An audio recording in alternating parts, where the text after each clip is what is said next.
Today's guest is one of the most loved personalities in Tamil entertainment. You'd have seen her as a VJ, then she transitioned and came into our house through TV, and now you might have discovered her on YouTube. When people talk about her, they say she's a girl next door and she feels like home. Today, I want to understand the woman behind that warmth. So let's welcome Nakshathra Nagesh and let's get the show started. You seem like a very confident person. Something that you have been since a child, or it's something that you have built very consciously? I think I was extremely overconfident as a kid. You know, in the early teenage, adella irukkumbodhu, I had like a lot of complexes, to be honest. I was a heavy child. My brother was an overachiever in school and like I was his sister. I was very proud of it and everything. But perisa nana onno பண்ணதில்லை அந்த ஒரு நடுவுல இருக்கிற ஒரு பீரியட்ல. But then I feel marriage brought a lot of confidence. ரோட்ல நடக்கணும், ஏதாவது பண்ணணும்லாம் கூட ஒரு பயம் இருக்கும். But I think somewhere when Raghav came into my life and then now I can do whatever I want. If I get into trouble, he'll be there to figure it out. அப்படின்னா. And Lakshmi Stores changed your career? Yeah, that was a different kind of love. What I got from people and what I had towards that job as well. It was so easy. The kind of love that you receive from people is also very different, where you literally become a part of their families. Like they don't see you as an actor, as a celebrity, or it's nothing like that. They're like, hey, namma Saraswati, namma Lakshmi, namma Madhi, namma Panjamittai. Other was something I got very fond of. And I remember we were in one of these shopping malls and someone kept calling me Bhagyalakshmi, and I responded. Ooh. Like I responded to it. Oru vayasana party tata. And they literally came and sutti potified for me and everything and said, நீங்க ரொம்ப நல்லா romance பண்றீங்க, இப்படிதான் romance பண்ணணும், அதுதான் பார்க்க அழகா இருக்கு அப்படிலாம் சொல்லிட்டு போகும்போது I understood the impact that this job could create. But you have like this, what you say, no, welcome to my channel, virtual hugs. Yeah. Thank you for choosing to watch it. I like that. Thank you for choosing to watch this. I swear that's my whole like vibe. I'll be like, thank you for choosing to click this. Sometimes I யோசிப்பதுல இருந்து என்ன கிடைக்கும், like I don't think it's very informative. I don't know if it's very entertaining. I don't know if I'm even like putting across some karuthu or anything useful, but I know I'm just like being very real and honest, like, and it kind of ended up being like therapy for me. And now it's like if I ever feel low in life, something's happening, something's bothering me, I want a distraction, I'll record a YouTube video. Like people never understand how much that does to me, more than what, you know, I could contribute to it or something like that. Welcome to the Rayane Show. I am your host, Rayane Mithun, and this season is brought to you by Satyabama University and powered by Naturals.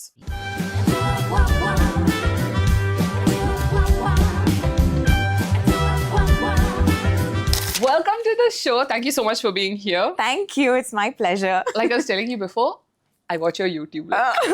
Like, me and my friend, we talk and we're like, oh, maybe we should get this product. Maybe we should, our blouse should be like that.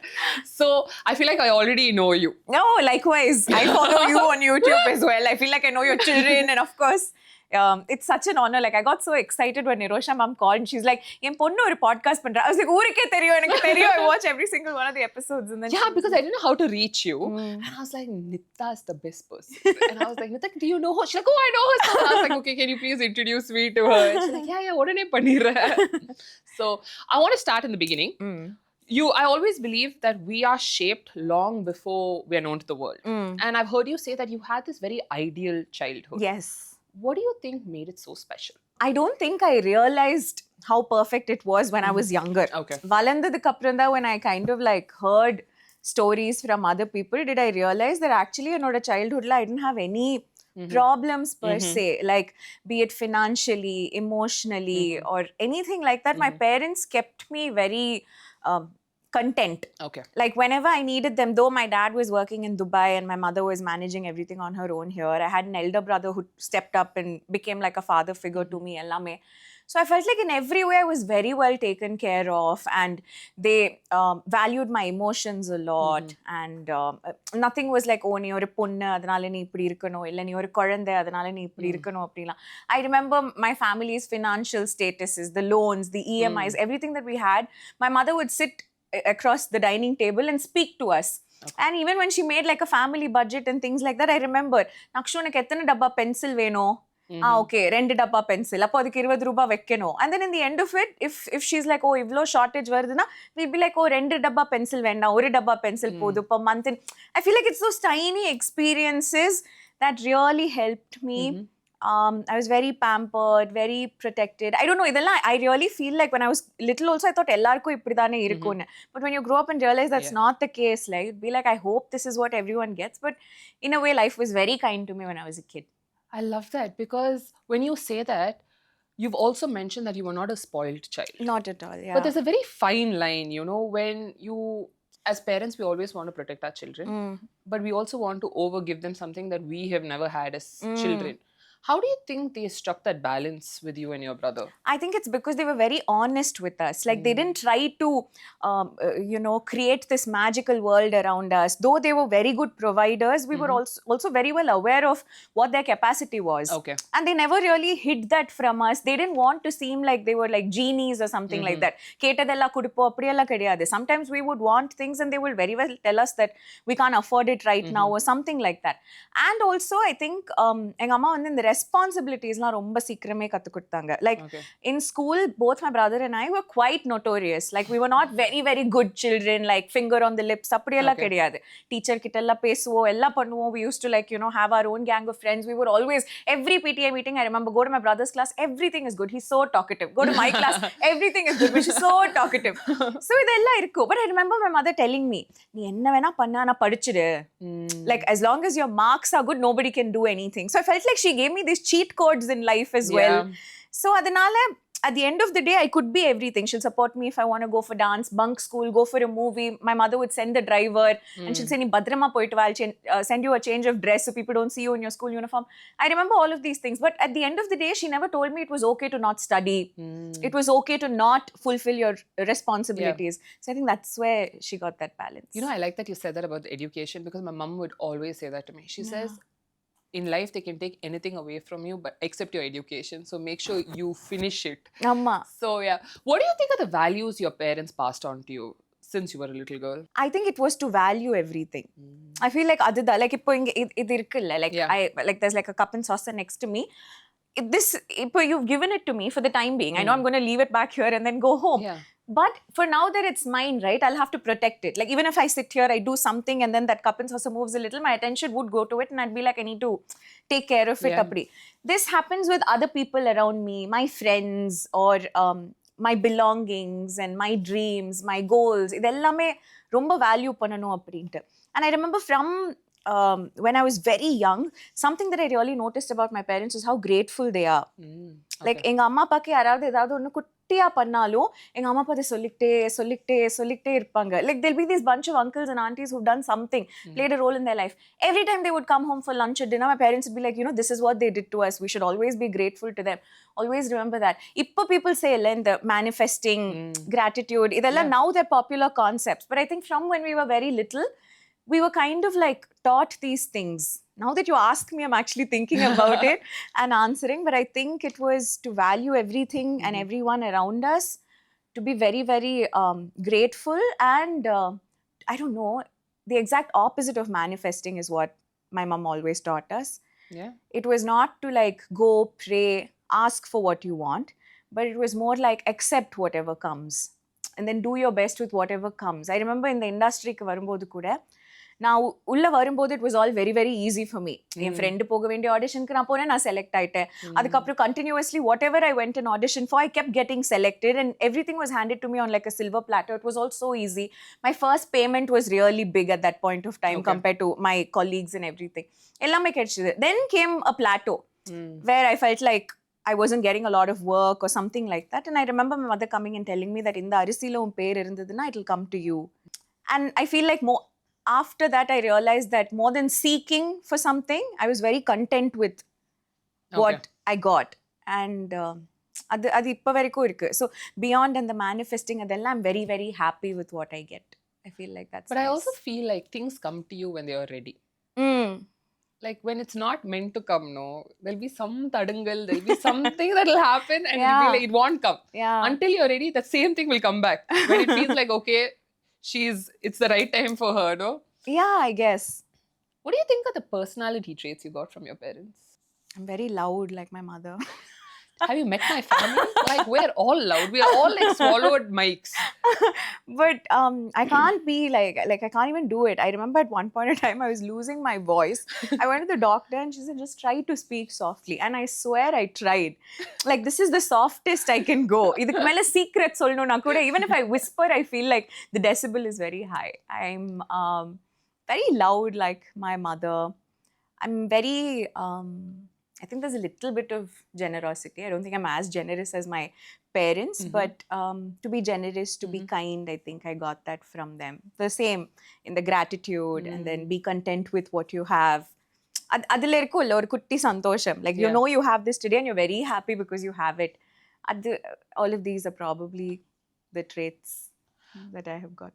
You know, you seem like a very confident person, but is it something that you have been since a child, or it's something that you have built very consciously?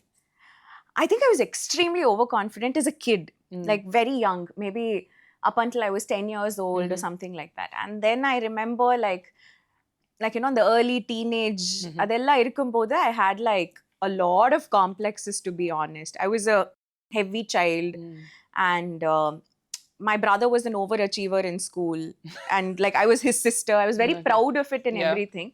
But perisa nana onno pannadilla and oru naduvula irukkira oru period la. And I don't really know what happened, but I became really shy. I think it happens to all girls, like right when you get your periods or something like that. Something, the puberty, no? Something shifts, and then konja naaliki you'll be really quiet till you actually figure yourself out and then understand what you want to be.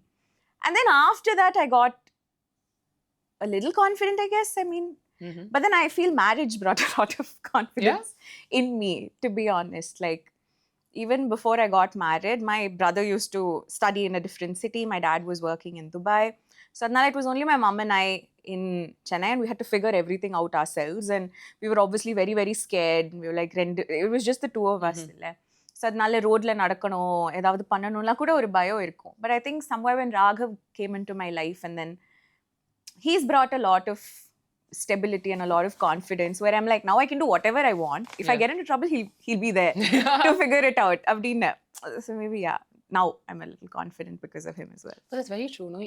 I mean, I always say this, and I said this to Shrutika also in the previous interview. A partner is so important. Like, choosing your partner is so important, the right partner, because that person can either make you or break you. Yeah? Absolutely.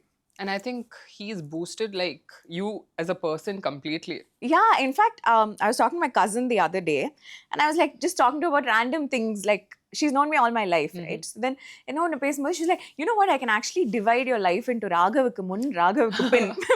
Yeah, because like, you know, just me as a person, and I know all of this is because he's come into my life, my in-laws, the kind of like, I think it happens to all girls, even though we don't raise our daughters that way. The transition of getting married, moving into another family, just like how the society is conditioned and everything, kind of puts this kutti fear in you before you get married. Even if it's not a fear, it could be a doubt. Yeah, like, oh my God, things are going to change. What is it going to be like? Would it be different? Like, how am I going to make this work? And the question, when you find an answer, no, that really makes a huge difference in life. And I think it works both ways as well. I actually think even Raghav has gotten more confident after getting married to me. And I feel like in a way we've both kind of like, we balance each other out. There are some things that I'm better at. There are some things that he's better at. And we don't shy away from like, you know, showing us each other our flaws and all of that. We somehow balance it, and But do you think you guys have such a great relationship because it was built on friendship before that? We weren't the best of friends, to be honest. Oh, really?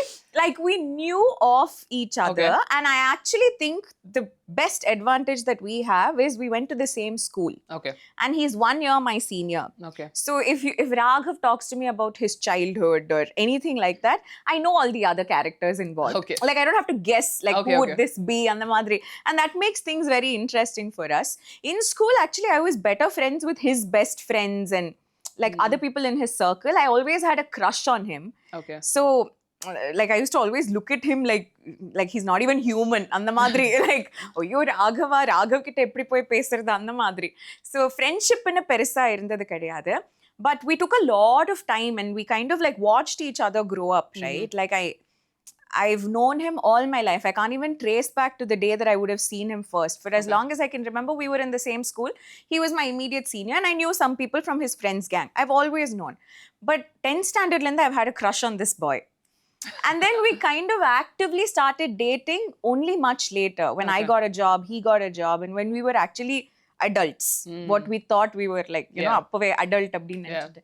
Adukapram the relationship started. I felt like that was actually one of the best things that happened to us. Had we started dating in school or dating as teenagers or something like that, I don't think we would have had such a cute story to tell. There must have been a lot of hiccups and hurdles. But now tell me, is there a part 3 in that video? There is. Yeah, when is it coming? And you know, we've kind of like spoken about it. And then I remember part 1 up, we didn't even think it would be in parts. I swear, I thought there'll be one video where we'd just be like, this is how we met, we fell in love, we got married. And then, Pata, we ended up talking about it for like an hour or something like that. I saw the camera and I was like, we've been recording for 1 hour. We need to stop. This is like a feature film. And then we stopped and we said, okay, we'll do part 2. Part 2 also, I thought it was going to be the end of it. Yeah. And then part 2, you know, we spoke for like some 50 minutes something. Then Raghav was like, I think we should stop now. Part 3, but we now think it could be 4 parts. I'm going to tell my friend because she was like, can you ask her if there's going to be a part 3? And she was like, I think it's causing problems in my marriage because I'm watching it in the main TV. My husband's like, what is this love story you're watching? I was like, yeah. Yeah, 1 and 2 takku pannom, but 3 ku Raghav got very busy. And somehow, initially, I didn't really think we would enjoy the process of recording it itself so much, because I remembered some things that I spoke about it in the video. Raghav was like, "Nee nijama idellam panniya? Nee idella nadandhucha?" Appadina we were surprised ourselves. So 3 I'm very excited because it's going to be his version of the story. So I'm like, you please take your time, do it when you're ready, but that's going to be something that I'll always remember. But it's nice, no, because you get to like revisit all these memories and emotions. It's crazy. We in fact went back and tried to find some photographs. Appella Facebook you had to have a camera. You never had camera phones and things like that. So then when we went and looked back at those pictures, we looked so different, though we hadn't really processed how different.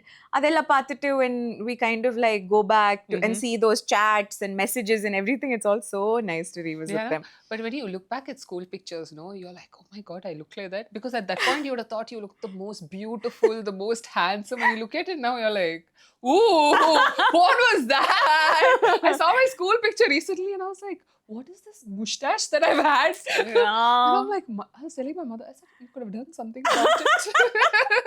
No, but that happens to me as well. Like I'll tell everybody that I'm so confident around my husband because he's seen my hairy legs, hands and legs, you know, my eyebrows in their natural form. Ellame mudi ella appadi ippadi pichu potta ella he's seen.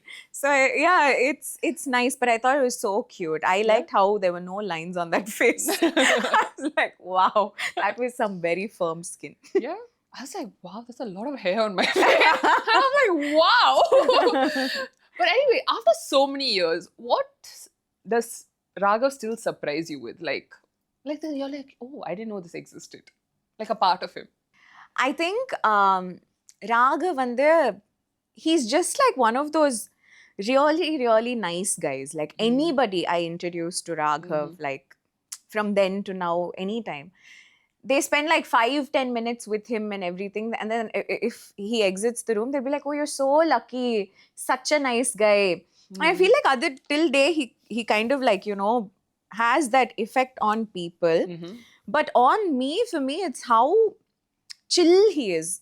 Yeah. Like in any given situation, anything can happen. It can shake him for a bit and everything. But after that, it's like there's no panic. He's like always like, we'll figure this out. It's okay. We'll handle it. And it actually happens both ways for us.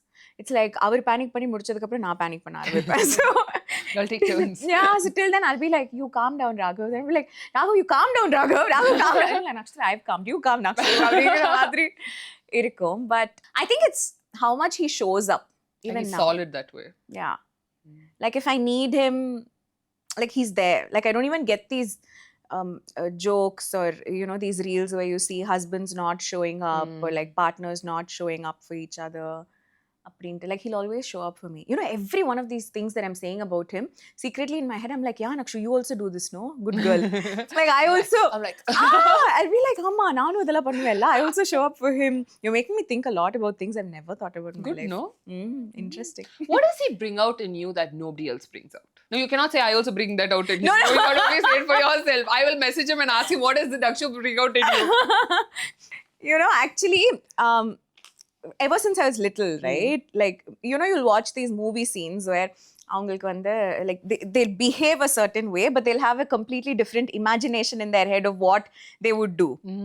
Like, for example, if we're sitting here and then like there's someone here who's annoying or saying something like that, you know, they'll be like listening to them calmly, but ஒரு alternate scene காமிப்பாங்க. அவங்க மூஞ்ச தூக்கி டும்மு டும்மு டும்மு அடிக்க. Oh, yeah. So in the madri, I feel like for me, many times in life, I'll have an alternate thing that I'll want to do at that point of time. Like, for example, if I want to come eat that protein bar or something like that, but then I'll just sit here and I'll be like, it's okay, if Raghav is here, I'll go eat it.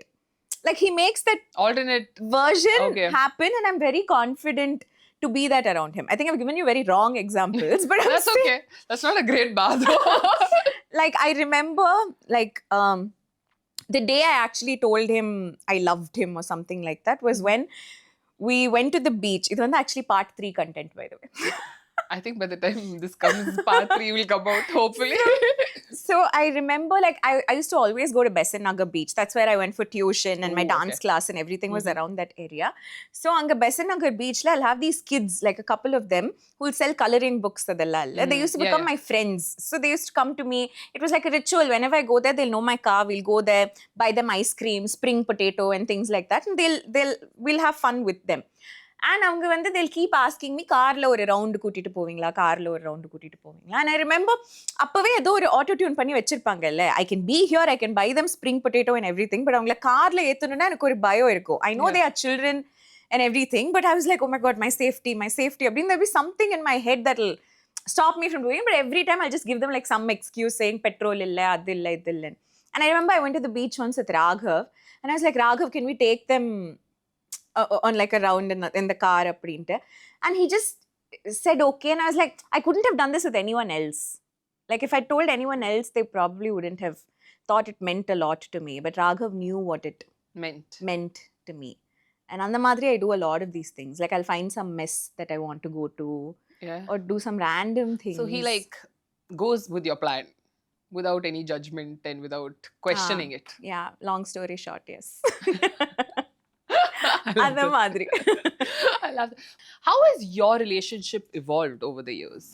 Like, from that person where you're like, oh, I have a crush on him, to marrying him, to now, how do you think it's evolved? I don't know if it's evolved, because sometimes I've married this boy I know he's the same human being I had a crush on. Yeah. But even now, sometimes, so Raghav's name is Raghavendra, okay, but his Facebook name was Raghav. Okay. So every time I had to tell someone I have a crush on someone, I'd be like, I have a crush on Raghav. Yeah. Then I married Raghavendra. Ippo sometimes when we sit in the car and then signal irko, Raghav mela oru light vidum, and I would Papa, I'd be like, oh my god, this is Raghav Shiva alla. Like, now I actually ended up marrying this guy. Like, and like sometimes when he comes home and things like that, evolve acha theriyala, but that crush, that feeling will suddenly come to me, suddenly hit me at some point, and I'll be like, oh my god, it actually happened. It'll be like or a reality check madri. But I think what keeps this relationship strong is Raghav and I have completely accepted the fact that we'll change. Like, I would have had certain ideologies when we started dating, and then after so many years, maybe I would have changed my mind about some things. And the same can happen with Raghav. Things that he was okay with, maybe he's not so okay with it anymore.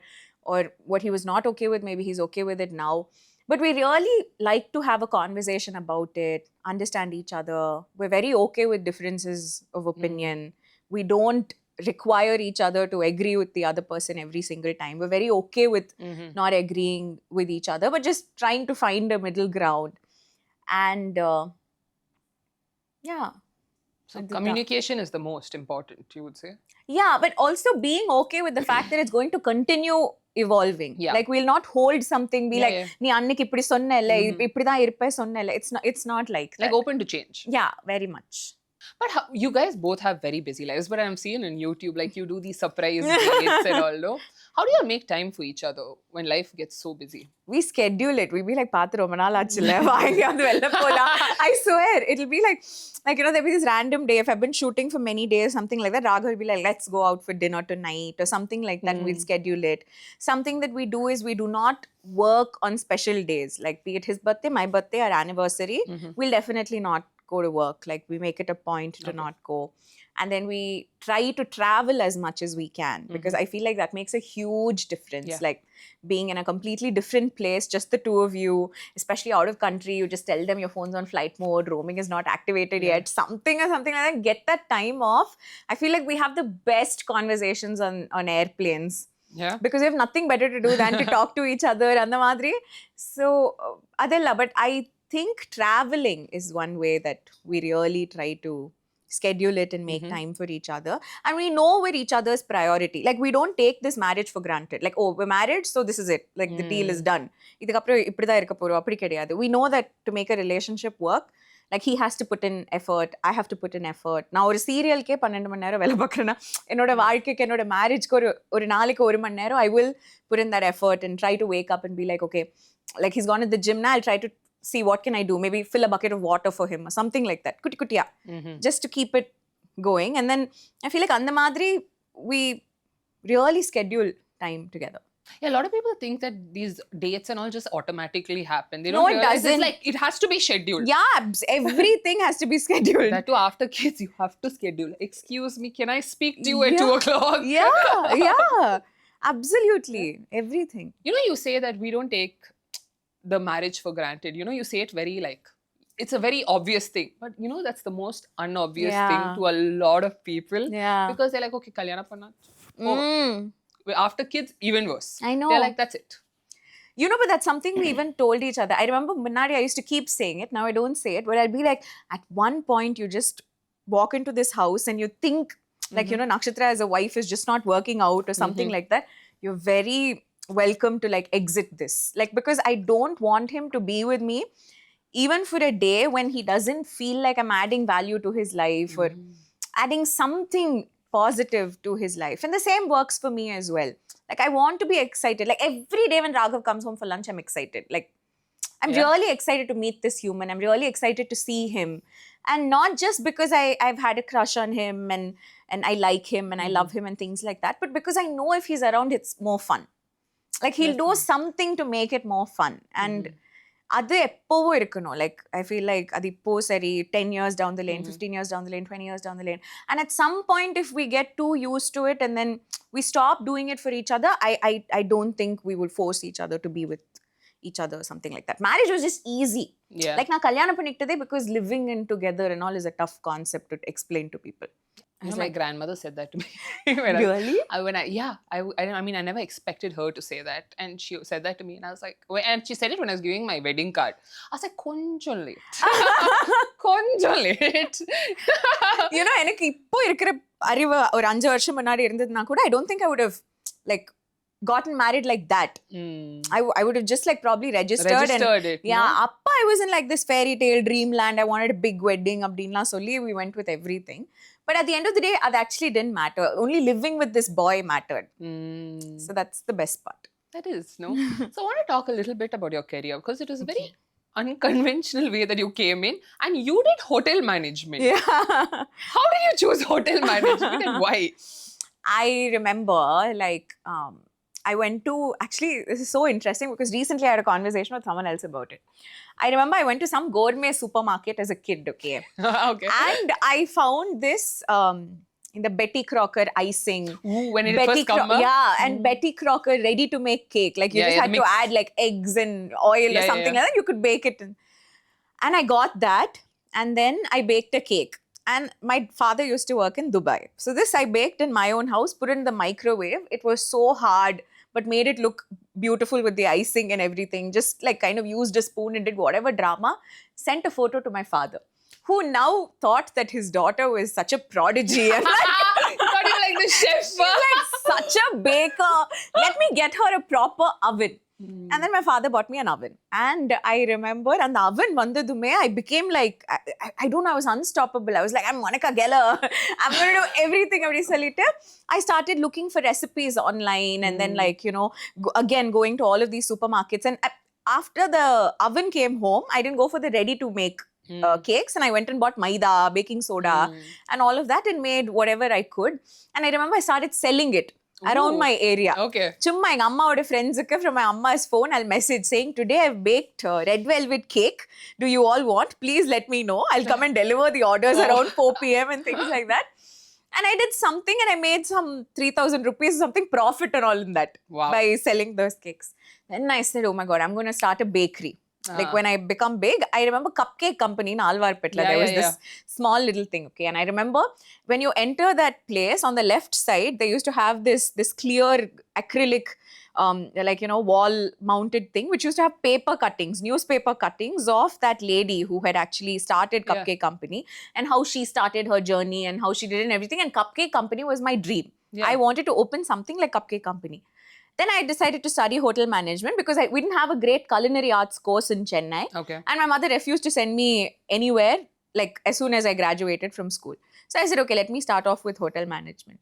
And that's the exact same time when I started, like I went for an audition that my friend was supposed to attend. She said, come with me for support. Then she didn't attend the audition. Since I was there, they said, come in. I attended the audition, I got selected and everything. Then I was like, okay, இந்த பக்கம் படிச்சுக்கிட்டே இந்த பக்கம் சம்பாரிச்சேன்னா இந்த காசு வச்சு இந்த படிப்பை வச்சு I'll open up that bakery. That was my only permutation combination. That's the only reason. Like hotel management was the plan, the bakery was the plan. But then this career kind of like consumed me entirely. And now it is what it is. That's amazing. No? How you plan in life will take you. Like, it's like, wait and watch. This is not the plan, no? You know, you're talking about Cupcake Company, the lady Shitija. Shitija Nahata. So now she came 3 in the High Rocks in Delhi. Oh my God. She is the fit chef. Have you seen Fit Chef on Instagram? No. So she is Fit Chef. Oh. Yeah. I cried. You know, they've demolished that building. It's turning into an apartment now. I literally went there and I cried. I couldn't believe that they were gone because those cupcakes kind of healed me in many ways that people couldn't. I used to like the pink Panther. Yes. Yeah. Oh, I used to love it. You have some filling in the middle. Yeah. So she is Fit Chef. Oh now my she's God. become like a nutritionist. I wish she could beast. bring it back. If she could just bring back the Cupcake Company. You know, யாராவது வந்து என்கிட்ட சொன்னாங்க கடவுள் உங்களுக்கு ஒரு வாரம் கொடுக்குறாங்க என்னன்னா I'll seriously ask for the Cupcake Company. I'll be like, just bring it back. I'll run it, whatever. Like there should just be unlimited supply of it. I remember the red velvet cakes, and they also had the sweetest stuff. Yeah. You know, I'll buy one red velvet cupcake and then ask them for a bowl of that cream cheese frosting. It was so good, and they used to actually give it to me. I was like, now a lot of people don't do that anymore. Oh, sorry, we don't have it. Kitchen kulla da irukku kudukka maatanga. But they were so kind appo.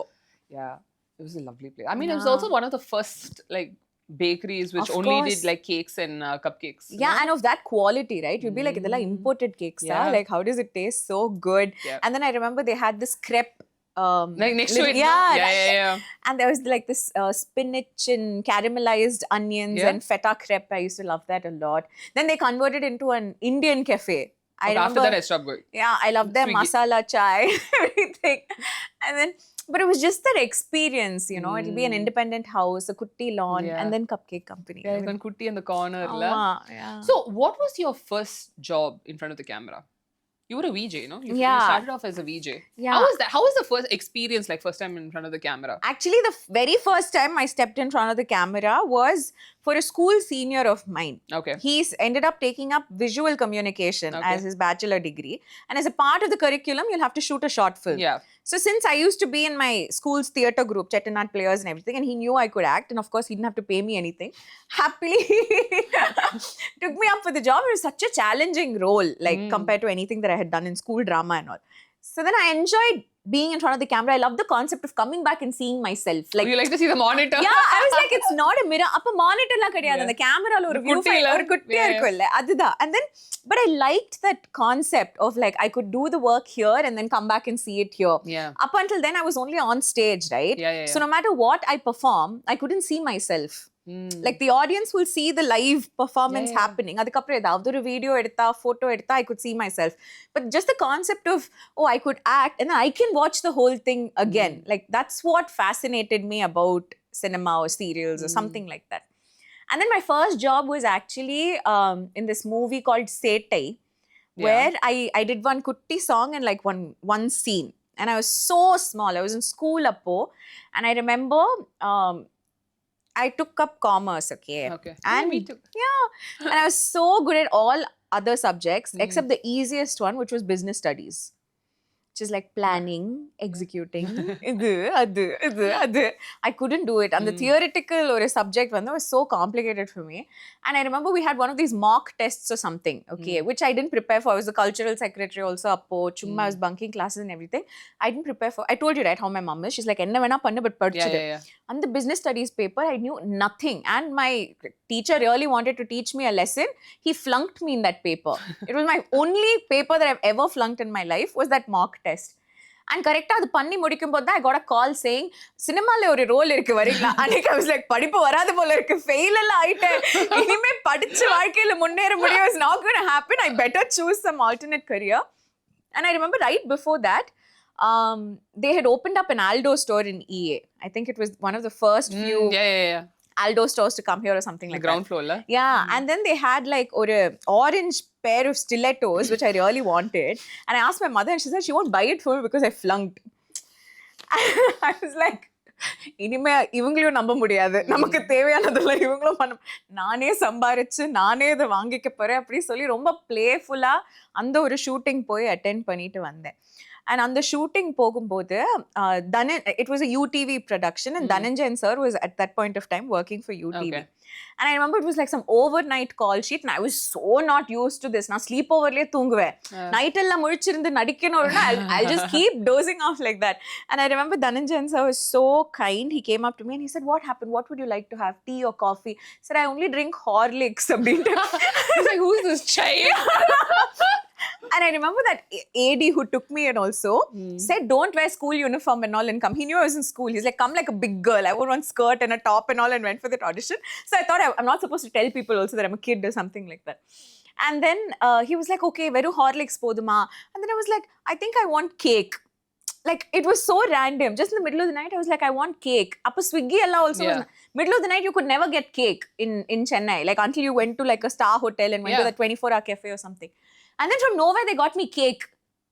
So I was like, oh my God, this is where I'm meant to be. I felt like a princess or something like that. Because it was like, first time I'm coming on set, oh, எல்லா இடத்துலயும் இப்படிதான் treat பண்ணுவாங்க போல இருக்கு, நம்ம எந்த நேரத்துல எது கேட்டாலும் வாங்கி கொடுப்பாங்க, என்ன வேணா பண்ணுவாங்க அப்படின்னு நினைச்சு this world kind of like fascinated me a lot.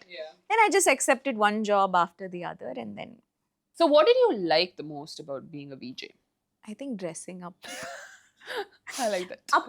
Upper. Yeah, because like, you know, the whole process of dressing up and getting ready. And I think the reason I enjoyed being a VJ a lot or being a host a lot was because of my boss. I remember Mr. Aldam. Yeah, I know who you're talking about. Yeah, so he hired me Sun Network. அதுக்கு முன்னாடி நான் தந்தி டிவில work பண்ணேன். I did a show. Oh, that was a fun ride because அது வந்து வானவில் live life னு சொல்லி. Thanthi TV is a news channel. They used to have one No, I know which show you're talking about. Oh, really? Okay. I used to host that. It was literally like, ippo you see whatever influencers are doing. I used to do that. Appo, if there was an exhibition, there was a new restaurant somewhere or something, they'll literally take me, they'll dress me up, take me to that place, say, eat, shop, do whatever you want. Idella record panni TV la vera kaatuvanga. So adanal I enjoyed that a lot. But appo I was not a very responsible host. I could say whatever I want and then they would just air the show. Whereas it was when I came to Sun Network that I understood that there's an opening link, there is an end link, and there is some content that you have to drive throughout the show. You're responsible for so many things. You need to keep up the energy alive. And then even if there's some chaos happening on set, two people are fighting, whatever is going on, you'll have to handle all of that and make sure it looks seamless outside, right? And I enjoyed that the most because of Aldam. And I remember he used to only call me kiddo, aprintalla. And he trusted me a lot. Like I remember I went into Sun Network as a red carpet host, Sun Kudumba Virudugal. I remember your brother had come. Yeah, I remember Radhika ma'am got an award, Ramya Krishnan ma'am was getting an award and she came with her son and your mom had come with your brother to the on the carpet and everything. And that was my first introduction to Sun Network. Apart from Saima, which I did red carpet as well. But Idu was the first time I worked with this Sun TV crew. And I remember Aldam was just such a cool man, he was so level-headed. And then adukapra or award show ku nanga Malaysia ku poirkumbodhu, he said, you just want to go on stage and host it. I have no idea what made him think I was capable or something like that. He said, you just want to go ahead and host it. And I remember everybody was there. Your father was there, Kamal sir was there, Vikram sir, Surya sir, everybody was there, Sivakarthikeyan, Dhanush, ellarume anga irundanga. And I went on stage and I was hosting it. I felt so comfortable. I was so young and naive also. Didn't really understand the repercussions of what could happen if I had said something wrong or something like that. But ellame panniten. And they used to appreciate me, give me feedback, teach me how to become better and everything. And I think what I enjoyed the most was working with that team and learning a lot. And they never really forced me to be someone else on stage. That's important, no? Yeah, a lot. Which is why I think I kind of can't do it anymore as efficiently as I could before. Was because I more mature. not more mature. I think it's because not all bosses are aldem anymore. Yeah, that's true. You were a damn good host. Must tell you. you that.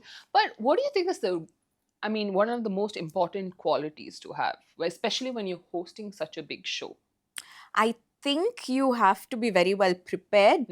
I feel like, of course, there's a content team that's going to work on how they want the content to be driven throughout the episode, or what are the topics that they would like to discuss and everything. But as a host, I think it's your responsibility to know what the topic is. Like if you're interviewing a personality, you need to know as much as you can about them. If you're doing a game show, understand the rules, understand the game, understand the contestants, what they're going through, the judges, what they like to say, how they wish to be treated. Be very empathetic about everyone on set. And if you're doing like some sort of a special show, a festive show or something like that, know a little bit about the festival, understand what it means to people, and keep your pronunciations right. I feel like in the madri sila basic vishayangal, it's very important to make sure you're very prepared.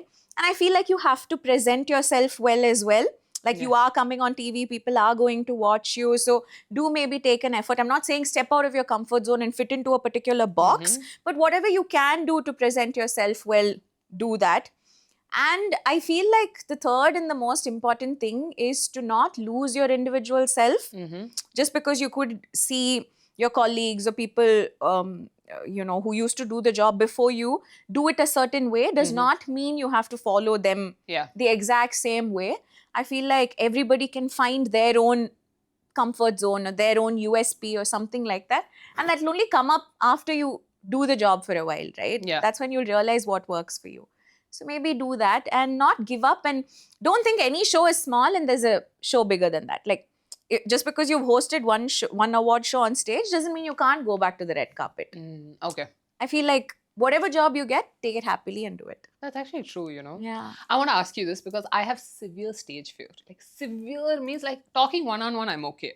You tell me to get on stage and you give me one mic, I'll want to throw up on that person. I'm like, so I did TEDx now, okay? My mother first called and she was like, before saying anything, she's like, Bandi eduthiya stage la. I'm like, ma illa ma. Then she saw the video and she's like, oh, you confident are kya? I said, enakku dhaan theriyum how I was sweating there. I said it was so dark, I couldn't see anybody. So I felt I was alone. Yeah. But how does one get over that stage fear? I've just never had it. Really? Yeah, I've just never had it. Even when I was a kid, if they sent me for a fancy dress competition or something like that, people looking, I think my parents prepped me, யாராவது வீட்டுக்கு வந்தா கூட rhymes பாடு, ஏதோ ஒன்னு பாடு அப்படின்னு maybe எப்ப பார்த்தாலும் அது காமிச்சு கொடுத்தா என்னவோ. I was very comfortable, and I've never really had stage fright or something, but I'll have this kutti little racing heartbeat before I take my first few steps on stage. Adu correct on the wings la ninnittu, you'll know, no, they'll cue the music or something like that. Appo I'll be like, I just want to do a good job, I just want to do a good job, I just want to do a good job. No, oru pada irukum. But then when I go on stage and I hear myself for the first time, it'll just vanish. After that, I won't even remember what I've said. Like what went on in the show, it'll just be a blur for me. Anga அந்த மொமெண்ட்ல எல்லாமே நடக்கும். ஆனா வீட்டுக்கு வந்து இதெல்லாம் நடந்துச்சா, இதெல்லாம் நம்ம சொன்னோமா, இதெல்லாம் பண்ணோமா அப்படிங்கிறது ஞாபகமே இருக்காது. But the opposite happens for me, where I don't mind being the one on stage and having millions of people there. But if you put me in a crowd of like just 10 people also, I'll panic. Really? I can't handle crowd. It's just something that happens to me. Like ever since I was a kid, திருவிழாக்கெல்ல கூட்டிட்டு போனா கூட திடீர்னு maybe நான் ரொம்ப குட்டியா குழந்தையா இருக்கும்போது உயரமா ஒரு 10 பேர் வந்தாங்கன்னா எனக்கு பயம் வரும். I like someone need to carry me and then protect me and comfort me, and that continues even till today, where if it just gets a little crowded. You feel very claustrophobic? Not claustrophobic. It doesn't even.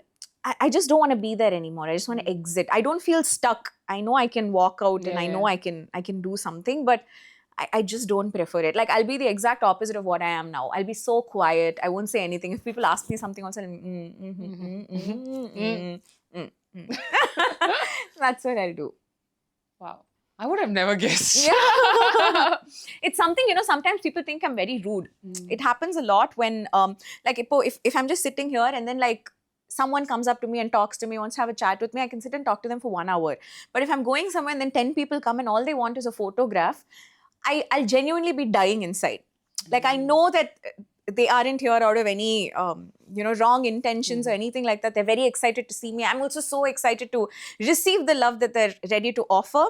But it's one little traumatizing experience. Like I've tried talking to people about it. I've tried to like, do exercises, stress ball and things like that. But nothing works in a crowd. I'll be dying inside. But I really need to be in this field and have that. Yeah. Yeah. So after being a VJ came acting. Yes. Actually, no. It came. I used to act in school. No, like mainstream TV. Amma. Yeah? Amma. And Lakshmi Stores changed Yeah. changed your career? Yeah. How did Lakshmi Stores come to you actually? Actually, I got picked for Vani Rani. Yeah. Okay, very randomly. I remember Shubha ma'am was Shubha there at Venkat. that point of time, and then she called me and then she said there's something like this. And then I remember I called Aldam and I said, you know what, they're calling me for this, should I go? He's like, yeah, go. It's such a great production house and everything. And I said, okay. And then I went in. There was a small thing. Or 2 weeks kuda illa. Adukapra that track kind of went off. And then from there, I got a short film offer. Yeno Vanilai Marade, which kind of did really well at that point of time. Like when YouTube was just starting out, people didn't have smartphones and all that much. So you had to go on, like a laptop or a computer to watch it. And on the short film Kapranda, I think Lakshmi Stores happened because I heard that Sundar C sir had seen that or something like that and then said, why don't you cast her in the serial or something? And that made all the difference. Like that was a different kind of love. Yeah. Like what I got from people and what I had towards that job as well. It was so easy. I swear, when you're a host, right, you have to come up with the lines. You have to understand how to position yourself in a way that you're not blocking any of the cameras. And like there'll be so much responsibility on your shoulders. Inge, you just come, someone's written the lines, you have so many co-actors to support you.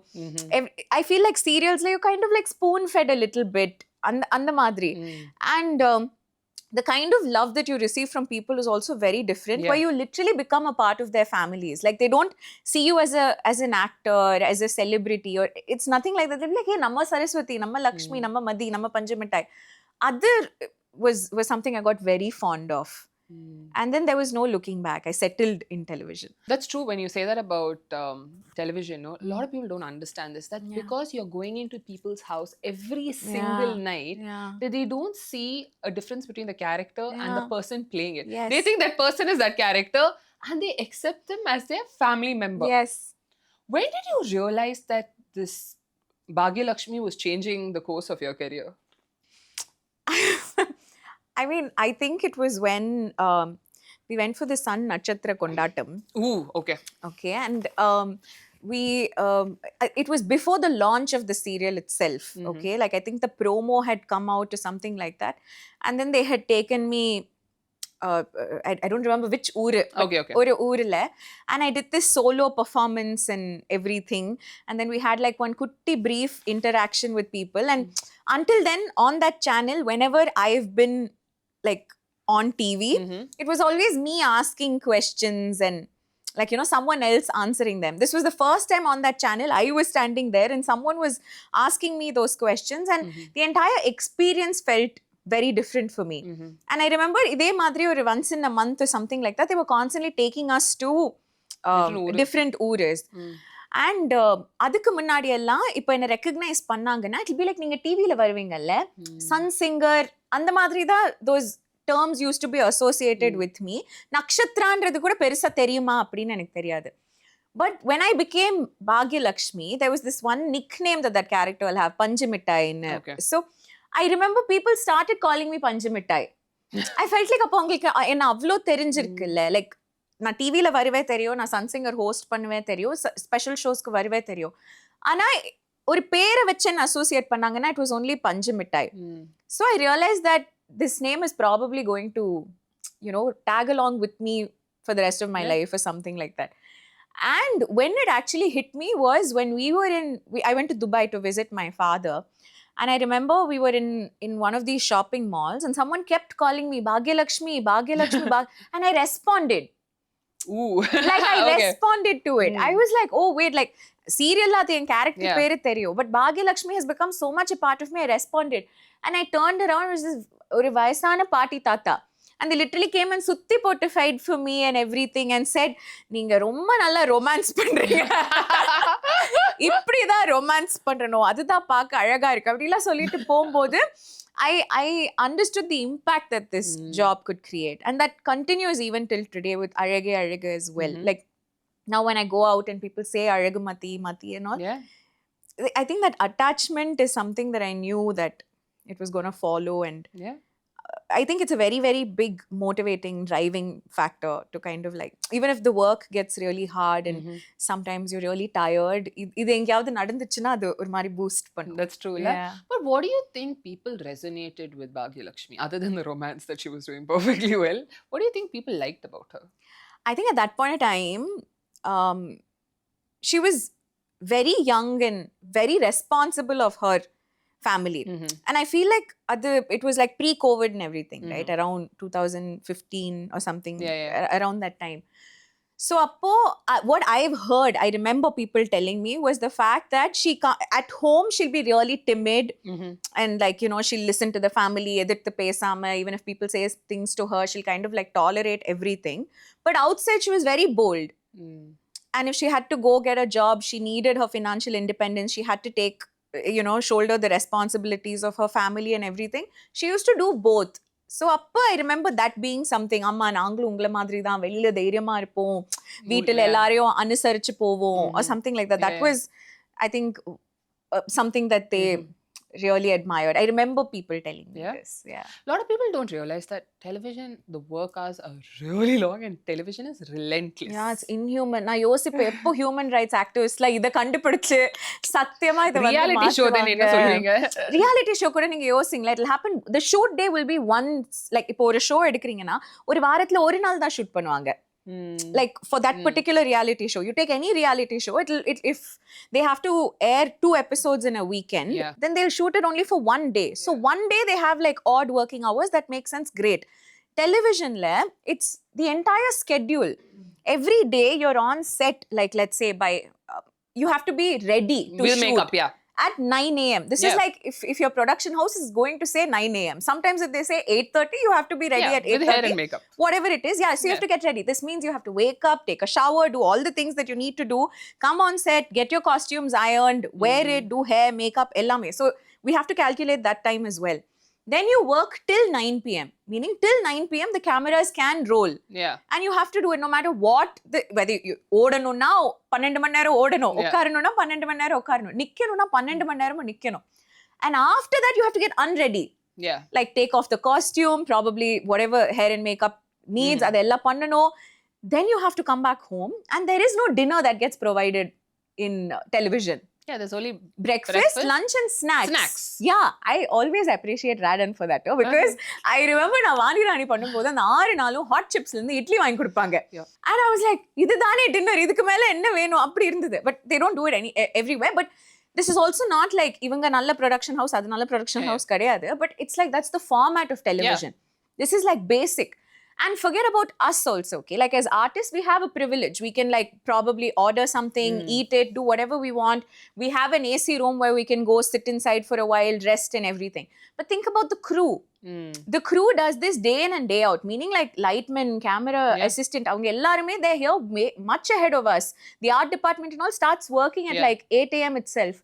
9 nama pack up panadukapra they still have like an hour's like work to complete, and then they have to go back responsibly, hand over the equipment to wherever it needs and to the be. hard disk, the main hard disk, hand it over and then go back home, probably eat and then go to sleep. And okay, even if we do one project like for as long as it lasts, let's say we're shooting 10-12 days, but the crew will work 30 days because that's when they can feed their families. So how can this as a lifestyle continue? It's very hard. A lot of people don't realize that. But what has it taught you about discipline and resilience? Discipline was something that my parents, I probably should have mentioned this when you asked me, but that's something my mother was always very particular about, like being punctual. Or like I remember na Sun TV like for as long as I hosted a show, right, they'll tell us to come, like be like call time 7:30 a.m. okay, but ella show lunch ku appuram dhaan arambikkum. I'm saying the reality show will only start then. And I remember there'd be like colleagues of mine who'd say, why are you coming so early? Come at 10:30, 11. It's more than enough. You get ready quickly as well. What's the point?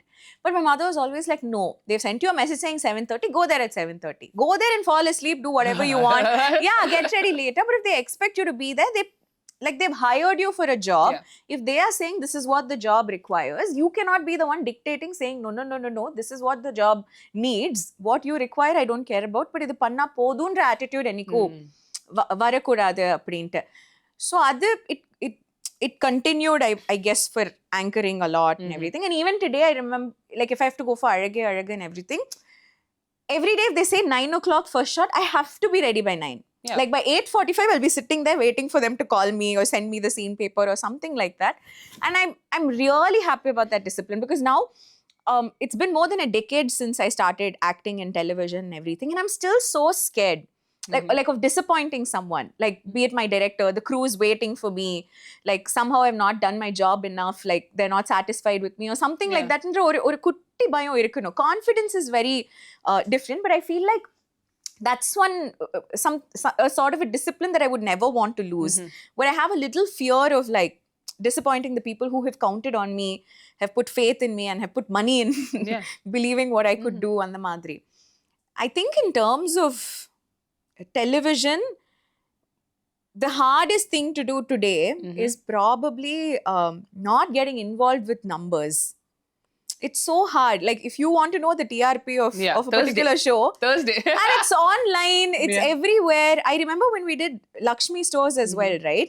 Like we'll go and ask the manager, eppadi sir irukku rating nalla, like even we won't get that piece of information. They'll be like, nalla irukku, idu panna sollirukanga, adu panna sollirukanga appadina.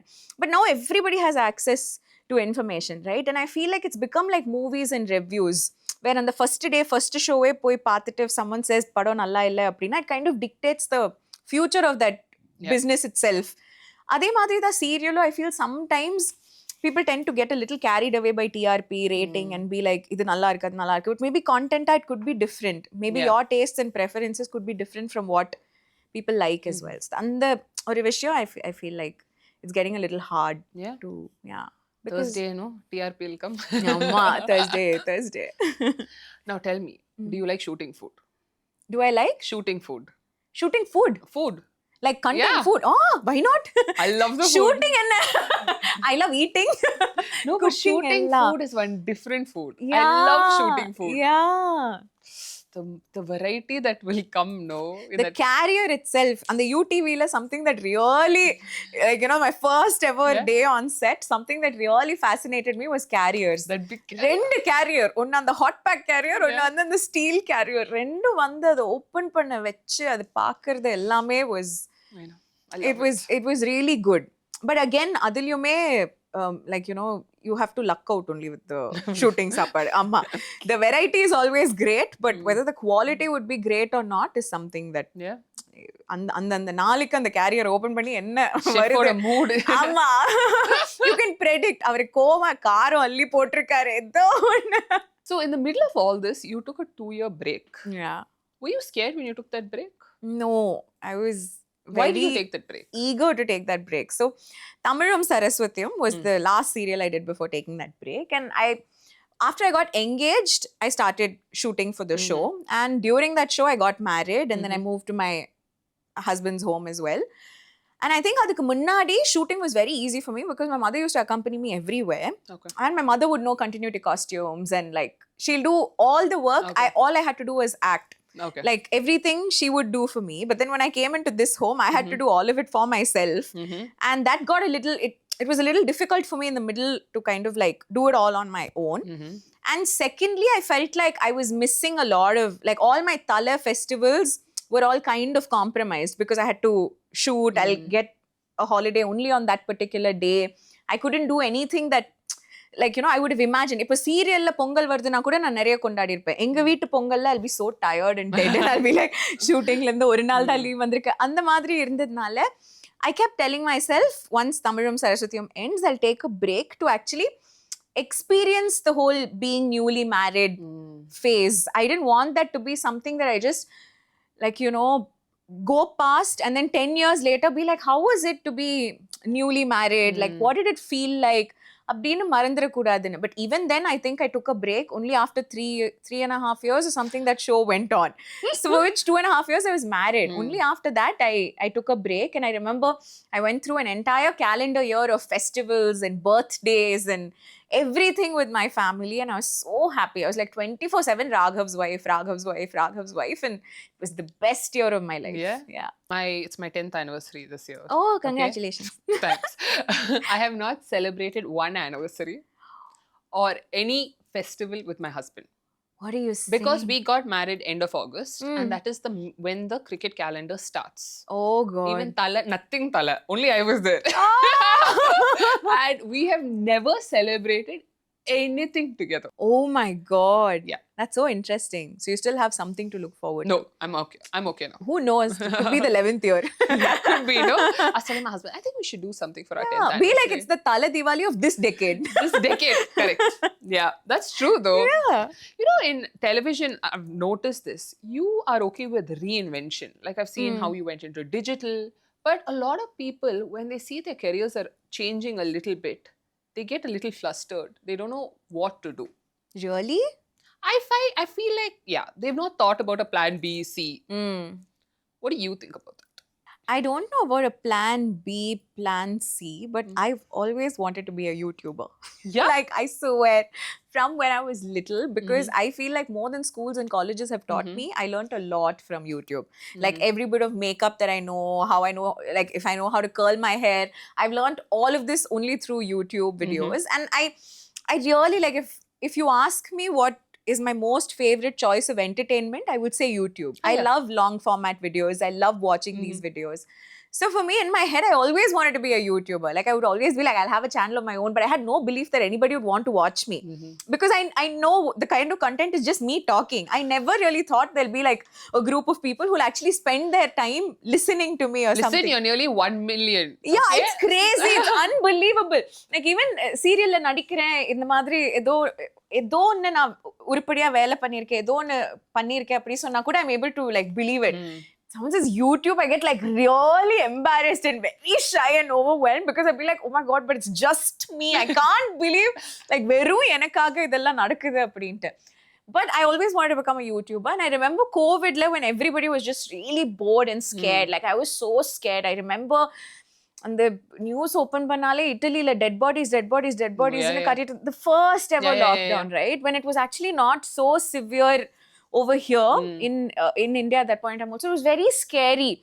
I used to literally shut every window in the house and all because my dad was over 60 at that point in time and they said 60 ku mele irukravanga in the sugar adella they're all very prone to getting it or something like that.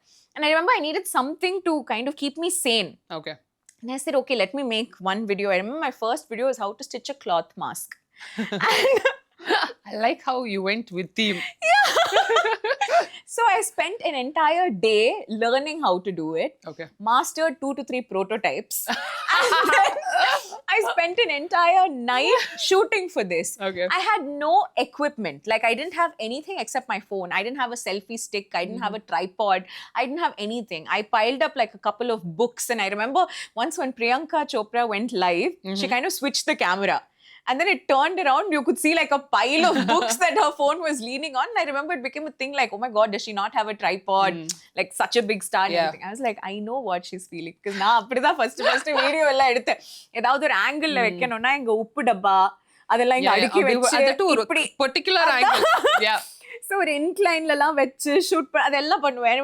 My mother was my only crew. Like, she'd be the camera lady, she'd be handling the lights, she'd be passing on things to me. எல்லாமே. And I remember that was just something that was keeping me sane. And I never really thought, like on my channel, apart from the first video where I was like, please like, share, comment and subscribe, I've never said it in another video. Like, I've never said like, comment, share and subscribe because I'm embarrassed to do it. But you have like this, what you say, welcome to my channel, virtual hugs. Yeah. Thank you for choosing to watch it. I like that. Thank you for choosing to watch this. I swear, that's my whole like vibe. I'll be like, thank you for choosing to click this. Sometimes I யோசிப்பேன் இதுல இருந்து என்ன கிடைக்கும், like I don't think it's very informative. I don't know if it's very entertaining. I don't know if I'm even like putting across some karuthu or anything useful, but I know I'm just like being very real and honest. Like I'm as real as I can be only on my YouTube. Even நேருக்கு நேர் I could be fake. But on YouTube, I'm just saying. Like I could have some sort of a filter. But on YouTube, there's no filter. Like when I had a family member who is going through a huge health crisis, I would never speak about it to anyone. But when I went on YouTube, I'll go, yeah, about it. And it kind of ended up being like therapy for me. And now it's like, if I ever feel low in life, something's happening, something's bothering me, I want a distraction, I'll record a YouTube video. Yeah. Like people never understand how much that does to me, more than what, I could do to it, contribute to it or something like that. So அது ஒரு பெரிய career choice அப்படி ஒன்னும் வரல. But it really helped me when I took this break. Yeah. Because I didn't have to depend on anyone financially because YouTube was giving me enough to keep myself satisfied and all of that. But when they see your YouTube channel, I've seen these comments and they're like, oh, she's like the girl next door. She's so cute. Or like, you just feel comfortable. You feel like the soothing, your voice also. And I'm like, people really like that. But what do you think is your USP? I have no idea. I wish I knew. Can I tell you what I think? Yeah. I think you're very authentic. And being authentic allows people to feel that they don't need to be someone else. Like there is no trend to be followed. You don't need to be like the other YouTube person. Or you don't need to be like someone who lives in your apartment. You're just your true self. And I think that's what people connect with you. What do you think? Maybe, but the YouTube also made me like this. Because I remember na first channel ஆரம்பிச்சப்ப அந்த lockdown time la I used to literally put on concealer and then like makeup and everything and then doll myself up and then come to make like paneer. Like in your nightie? Yeah. No. I used to dress up. Now you're in your nightie. Yeah, the thumbnail is also in your nightie. Yeah. So nijama appala I used to think that this is how people would want to see me and this is how I should present myself or something like that. And then I did carry that on for a while. Then I think one of the best things I did was around my wedding, I quit YouTube. Like I took a break from it because I have this habit of oversharing also. And around my wedding, I didn't want to do it because like two families were kind of coming together. There was so much happening and I didn't want to overstep my boundaries and share too much. And I really wanted to be present in the moment and enjoy the wedding as it came and everything. So I took a break in the middle. Then adukapram when I came back onto YouTube, I don't know, something had shifted. I don't know, I was just really comfortable. Now 90% of my videos are in my nightie. ஒரு வீடியோல நான் பல்லு கூட தேக்கல. I would have really said that as a lesson. I want to just start talking to you guys. So I've just like opened my camera up and I'm just talking to you and everything. And I feel so comfortable. And I'm just so fortunate that like, that's appreciated and accepted. I mean, I follow you like diligently. I told you, that earring box and all that. In the earring box, naanu vaangano. Earrings are like, I think I saw your pottu video. And you had like 2 videos of the pottu only. I was like, I have only 2 packets of pottu. I'm like, maybe I should try different pottu. You should. I'll get you a bunch of puttas next time. It's amazing. I was looking at it, I was like, wow, I'm liking this variety. Then I like your blouses. But you know what I really like? I like your Navaratri. Thank you. But for you, what does tradition mean to you? So again, like my mother, from when we were young, we celebrated every special day on the calendar. Okay. Like our school used to give us this kutti diary. And the weekly, like teacher edavadhu sollanuna remarks ella ezhudradhukku or diary. So ange eppovume red color la they'll put like, oh, Bakrid, Pongal, Diwali, Easter and things like that. And I remember my mother would celebrate every single one of those. Like edavadhu nerinchina anything, it could be anything random. She'd be like, oh, happy whatever the festival is, and we'll do something like Bakrid vandadna biryani sapduvom, Pongal vandadna pongal veppo. If it was Christmas, we used to go to the church. Like it, celebrations meant, like, I mean, festivals and traditions meant celebration for us. Okay. And it was always the act of being together. Like all the other times we might be in different rooms doing our own things or something like that. But when this happened, like when there was a celebration, when there was a festival or something, we'll all come together, we'll dress up, we'll look cute, and then we'll do something. And then it was always a memory that we were creating. And for me, that's something that's in my head. Like I'm not very religious. I'm not very spiritual. I don't believe that if I don't do something, I'm going to get punished for it. Okay. I'm not very God-fearing. I'm very God-loving. Like I really think I have God on my side, but I'm not scared because I really don't believe I do anything wrong for me to be scared of him and things like that. But these are some beliefs. But for me, festivals and traditions are all about dressing up and getting to meet people. Navaratri is also a very interesting concept. My mother used to apparently do it before I was born. Okay. But then once I was born, she got diagnosed with arthritis, which kind of made her movements a little restricted. So she wasn't able to follow the tradition a lot. But when I got married and it became a part of my, marital home and everything, it was so interesting. Varsham pura nama sila per paatrikve maatom. Yeah. But we'll meet them in those 9 days. Like they'll come home, we'll go to their houses and everything. And it was just something I randomly started sharing on like YouTube and everything, just dressing up for Navratri. And then it became a thing. Like people really look forward to it. And I'm telling you, I do. That's why I'm asking you. Thank you. And now we've gotten so creative with our Golu. Yeah, I saw you. I like how you explain your new dolls. Thank you. I like that. I like the color coordination. Thank you. I'm like, ooh, that blouse. That color, I am liking. Ella mix and match. The last sari I shopped for was my wedding sari. After that, everything is either my mother's, my mother-in-law's, like full access to. That's amazing. Yeah, 2 wardrobes. Talking about content, Nakshatra, how do you plan your content? Or do you just shoot what you want? Or do you, in your head, okay, this is working, that is not working? No, I never go by what's working and not working. I know, of course, like I have a team that kind of tells me this video did really well or Rumba unexpected and the love story and all. I was thinking. Listen, I have to go. After this, I'm going to watch it because now I've got the info, but I need to go watch it. I was waiting for this interview to finish. No, but I swear, I was really like, when we were shooting this, a couple of people have asked us, whenever we posted Q&As and all, they'd be like, how did you meet? What was the story and everything? I was like, yeah, okay, some of them are going to watch it. But then it became like probably one of the most viewed videos on my channel or something like that, like maximum interaction and everything, which was not at all planned. There are some concepts I like to do. Like I like doing Get Ready With Me's. I like doing these empties series. I like shooting a haul about things that I've bought every time I buy a bunch of things together. I like talking about celebrations and all of that. And then if I travel, I'll do like random, like it's so silly. Adla travel videos sollave koodadu. இப்போ ஏதாவது ஒரு ஊரு நான் போறேன், இப்போ பூட்டான் போறேன் வச்சுக்கோங்களேன், it'll be just my face and little bit of Bhutan here. That will be the angles that I shoot. I'll be so excited, only be talking. Oh, inga enna irukku, inga irukku, na camera thirupna adu theriyum. I'll be like, na enna paathiட்டு இருக்கேன் தெரியுமா? There's like this giant. So I really feel like I don't do justice to the concepts per se.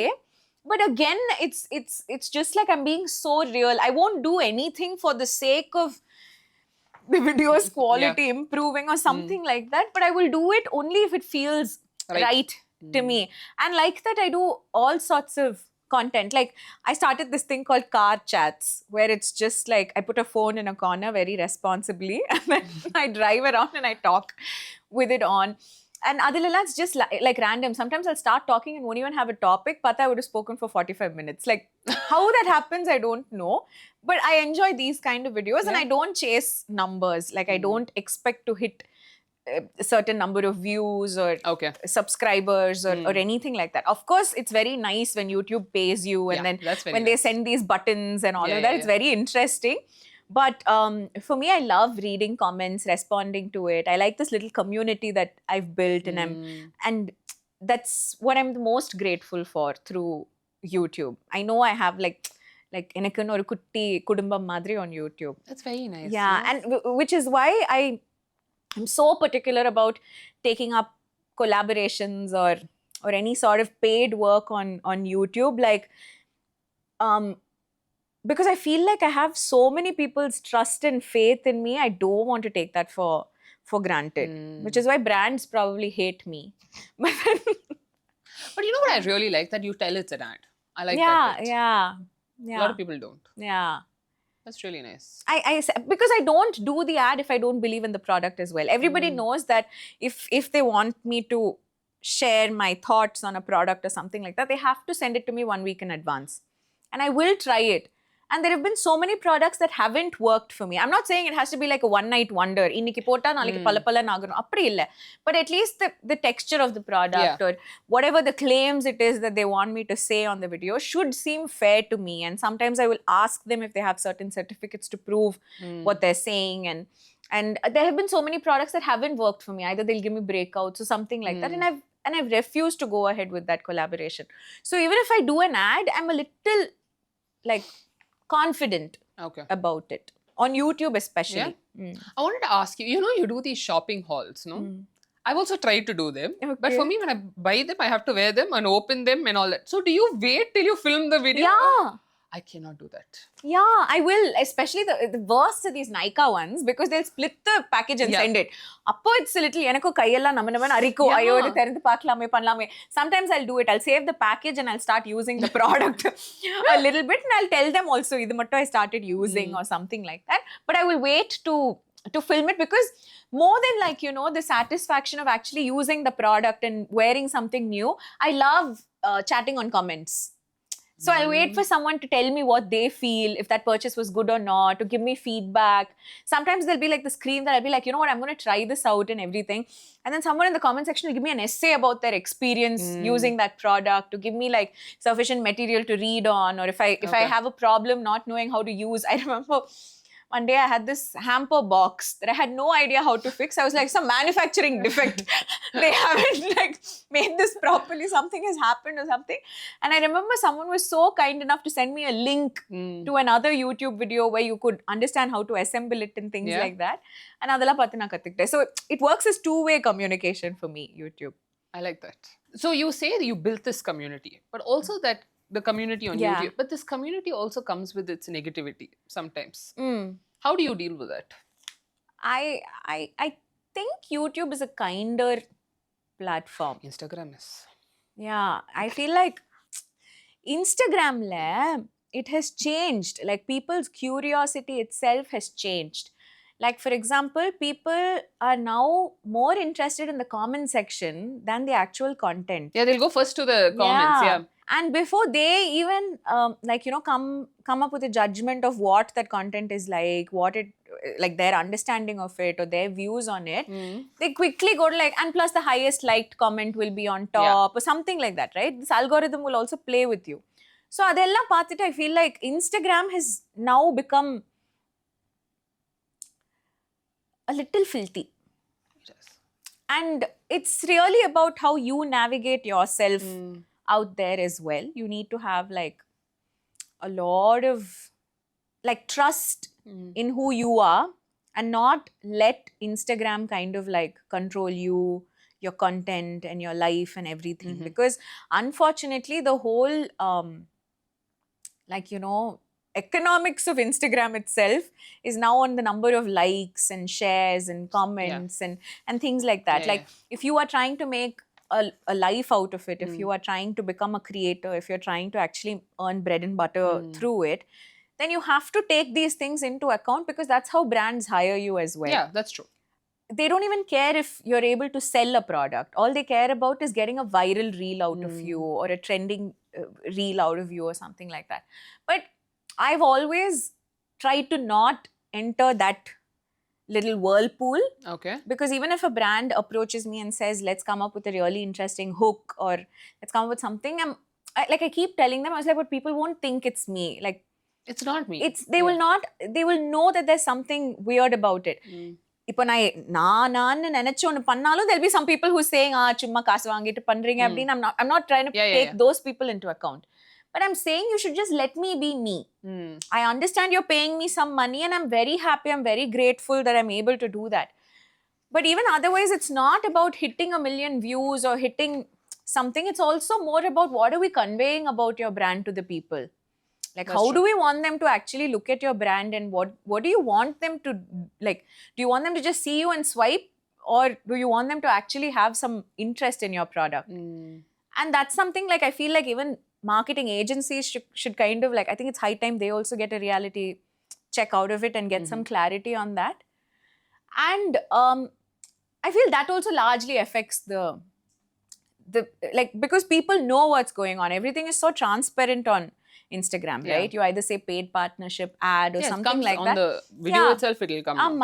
So adanal I feel like even audience, I'm saying in general, get curious about this first to understand what has happened and to, like, say something, put their views forward. And it's literally just a second of their time or a couple of minutes of their day that they spend doing this. But if we get involved in that, then we end up spending so much more of our time trying to be answerable to someone who really actually doesn't even matter to us. And we have so many controls thanks to these apps to block them, to hide them, to do whatever we want. So we can actually control the environment of our page at least. And adu pannittu vittidradhu is best. YouTube, on the other hand, I'm incredibly grateful or whatever that I have a very sweet little community. Okay. I don't think a lot of new people come into my channel too, to be honest. Like, I don't grow at a rapid speed. I don't have so many views for my videos. I don't have, like, a lot of people walking in from other channels into my videos, something like that. But it's just someone who'll watch one video, then they'll watch probably a few more videos. Then somehow eventually they probably like the vibe of it. Then they'll subscribe and something like that. So it's grown so organically. Okay. Like, the place that I've reached, I've been doing this since COVID. So it's like 7-8 years to be here. And even now, on an average, I don't even know how many views I do. But it's not as much as you would probably expect it to be. So and sometimes I'm grateful for that also, because the smaller the community, the cleaner it is. ரொம்ப பெருசாவோ போயிட்டு இது வந்து பண்ணணும்னு இல்லை. But I think negativity, apart from online, you'll find it everywhere. That's true. It is just how you decide to tune it out of your system to keep yourself sane. That's how I see it. I give it back. Once in a while. I used to be like you, to be honest. I remember I used to be like you.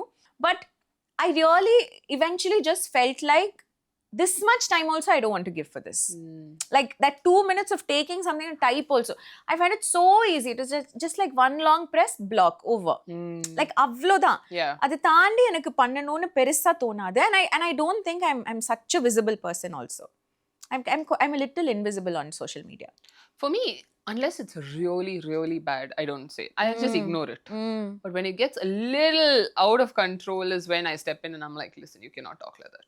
If you're going to take time out to abuse me, I will take time out to tell you what you're doing. The other thing I find, I mean, what you and I have in common is our body. Like, body in the sense, we have both had phases when we have been very thin, chubby, very chubby, and then going back to this. So I see there's a common trait of weight fluctuation. How has your relationship with your body been? Or, like, how is it now? You know, again, it comes from, like, you know, when I was very tiny, appathilirunde, my amma somehow made me feel like the most beautiful person, like anywhere. And it doesn't come with arrogance. It's a very humble feeling, pretty, like, sort of a space. And that's something that she's, like, you know, edho nalla poi thondi basement pota madri, she's put it in me. Okay. So people calling me names or saying anything, like, even when I was an overweight child or anything like that, right? I could be frustrated because of the limitations of being overweight or something like that, but it was never because I didn't feel pretty or I didn't feel like I didn't look good or something like that. And even as an adult, I think, you know, something happens. Like, நம்ம சின்ன வயசுல இருக்கும்போதெல்லாம் சொல்லுவாங்க இல்ல, கல்யாணமான லேடிஸ்லாம் குண்டாயிடுவாங்க, Yeah. இல்ல குழந்தை பிறந்தா ladies எல்லாம் they'll gain weight or something. I think it's because at that point everybody got married around 25 or had a baby when they were 25. Yeah. Because something I tell all young girls is 25 shifts something in your body. Whether you like it or not, it's like literally you go to sleep, wake up and your metabolism has shifted. Adhe rendu dosa you would have had the previous day for breakfast and it would have been fine. The next day you sniff rendu dosa, you're gaining weight. Yeah. I don't know how that happens to women. Of course, there are so many reasons that can back it up. But that happened to me as well. Like, I think till I got married, I never had an issue controlling my weight or something like that.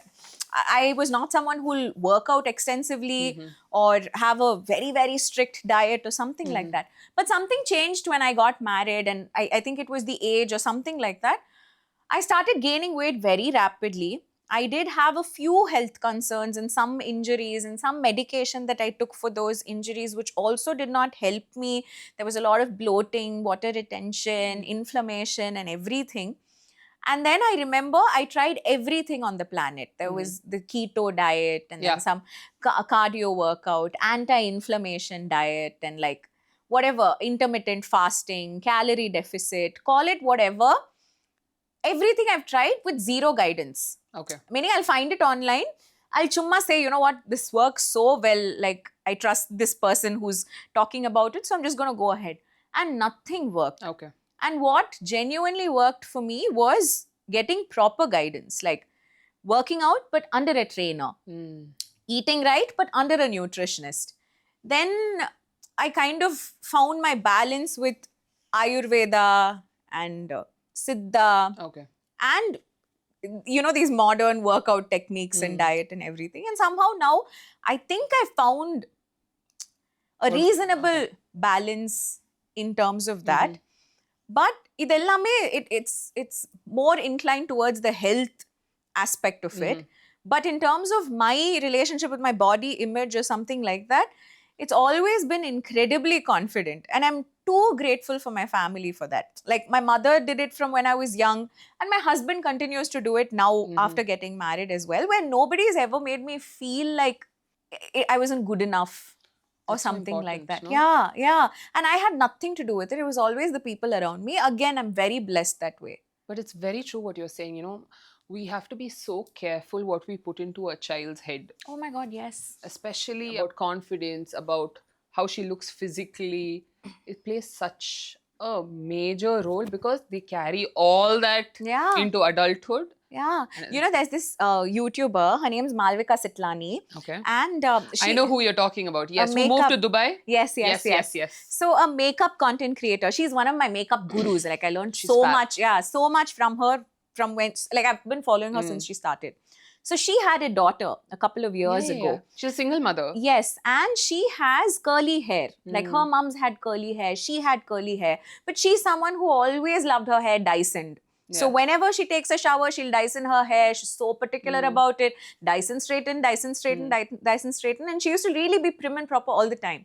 And I remember when she had a daughter and she realized her daughter had curly hair as well, she went back to her curls, tried reviving them, and then figuring out a curl routine, because she's like, how am I supposed to teach my daughter to love her curls if her mom is constantly changing it? Yeah. Like, I'm saying these are basic things. I'm not saying that's the right way to do it or there's a wrong way to do it or something like that. But I'm saying, as a parent, there are tiny things that you'll have to think about when you have a baby that you might have never thought about all your life, right? It is true. Like, even when you're eating, no, you can't say that to yourself because they're watching everything. Yeah.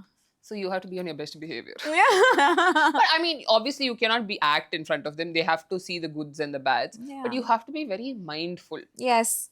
Because you don't know what is registering in their small, tiny brains. I told my friend, like, being a parent is like living inside Big Boss house. It's like you have cameras around you all the time. No, the two eyes that you keep seeing Yeah, will yeah, be worse than the cameras. Oh, and they'll humble you also with their small cameras. I'm like, Ratia. I mean, my son, he's okay. Like, he's a boy. He doesn't care. But my daughter, she has an opinion about everything. Oh, I love it. I also love it. I mean, you need to be like that to survive. Yeah. What is your definition of beauty? Because you have been programmed from a young age to have this confidence and where your parents have told you you're the best and you're the most beautiful and everything. What is your definition of beauty? I feel it's comfort. I feel like when you are feeling comfortable in your body, where you are, what you're wearing, ellame, I feel like beauty nale and it's just comfort. And I don't think we need to like, I'm saying it's not really like your physical comfort as well. It's feeling very comfortable in your own head. It's feeling very comfortable about where you are in life and everything. Like, I believe that's what we need to focus on. The end goal is for us to make ourselves feel comfortable. Nobody else is actually going to do that. When you're little, maybe your parents will help you out, and then you will have friends and family who will try to put your comfort first, but you have to prioritize your own comfort. And I'm very particular about that. I remember even like in terms of dressing up for a show or something like that, in my head, it's always been like my number one priority has always been being comfortable. And the second I feel is to be kind. Like I feel like there's something about, like, you know, when you're just kind to others and when you're just kind to things around you and when you don't try to like get into someone else's space and when you don't try to, I feel like these are just things, if you do, people see you. Like for me, if I see someone, irrespective of what they look like outside, if I see some kindness in them, they tend to look very beautiful, like through your eyes. But I feel the number one is always comfort. That's true. Yeah. Because if you're not comfortable, no, you'll be like, you won't be yourself. Absolutely. And I don't believe in trends at all. Like, இப்போ வந்து இந்த pant தான் trend, இந்த color தான் trend, இதுதான் trend, அது இதுங்கிறது வந்து I don't think it works for everybody. It works for the industry, for them to sell something particular, for them to keep their business running, for them to keep re-innovating themselves and like progressing in their economic growth. I think trends work. But I don't believe that we need to like constantly like, you know, push ourselves to follow these trends. That's true. That's not necessary at all. I feel like you can wear the same kind of blouse and the same kind of saris and the same kind of clothes for the rest of your life also and still look and feel new every day. Yeah. It's how you carry yourself at the end of the day. La? And if you're not comfortable, I feel it's very evident. It is very. You can't hide it. If you think, no, I'll hide it, I'll mask it, I'll do this, you can't. You'll be like fidgeting. Amma, can't even sit properly. You can't speak properly. Imagine. Yeah. Like sometimes if you don't feel comfortable in what you're wearing or something like that, you can't even speak. Like it'll really. Because that'll be running in your head. Absolutely. And it'll really like overtake everything else that's happening at that point of time. That's so true. So I was watching this interview of yours, Chuma, just to get a feel of something. I was like, how much can you just Google and look up about a person? So I was watching these interviews and you said something very interesting. You seem like this very warm person who has a lot of friends and all, but you say, I have this very detached kind of love with people. Like there's no gate, there's no wall. You can come, go, it doesn't bother me. How did you get to that space? Because it's very, very difficult. I don't really know, maybe life experiences or like, you know, things that I have observed. I'm very observant of things around me, people around me, and I dwell in silence. Like it's very strange, like, but if I'm in the car all by myself, sometimes I will just like tune everything else out and have a conversation with myself. Be like, what have we learned so far from the last time? Like I have so many chats with myself.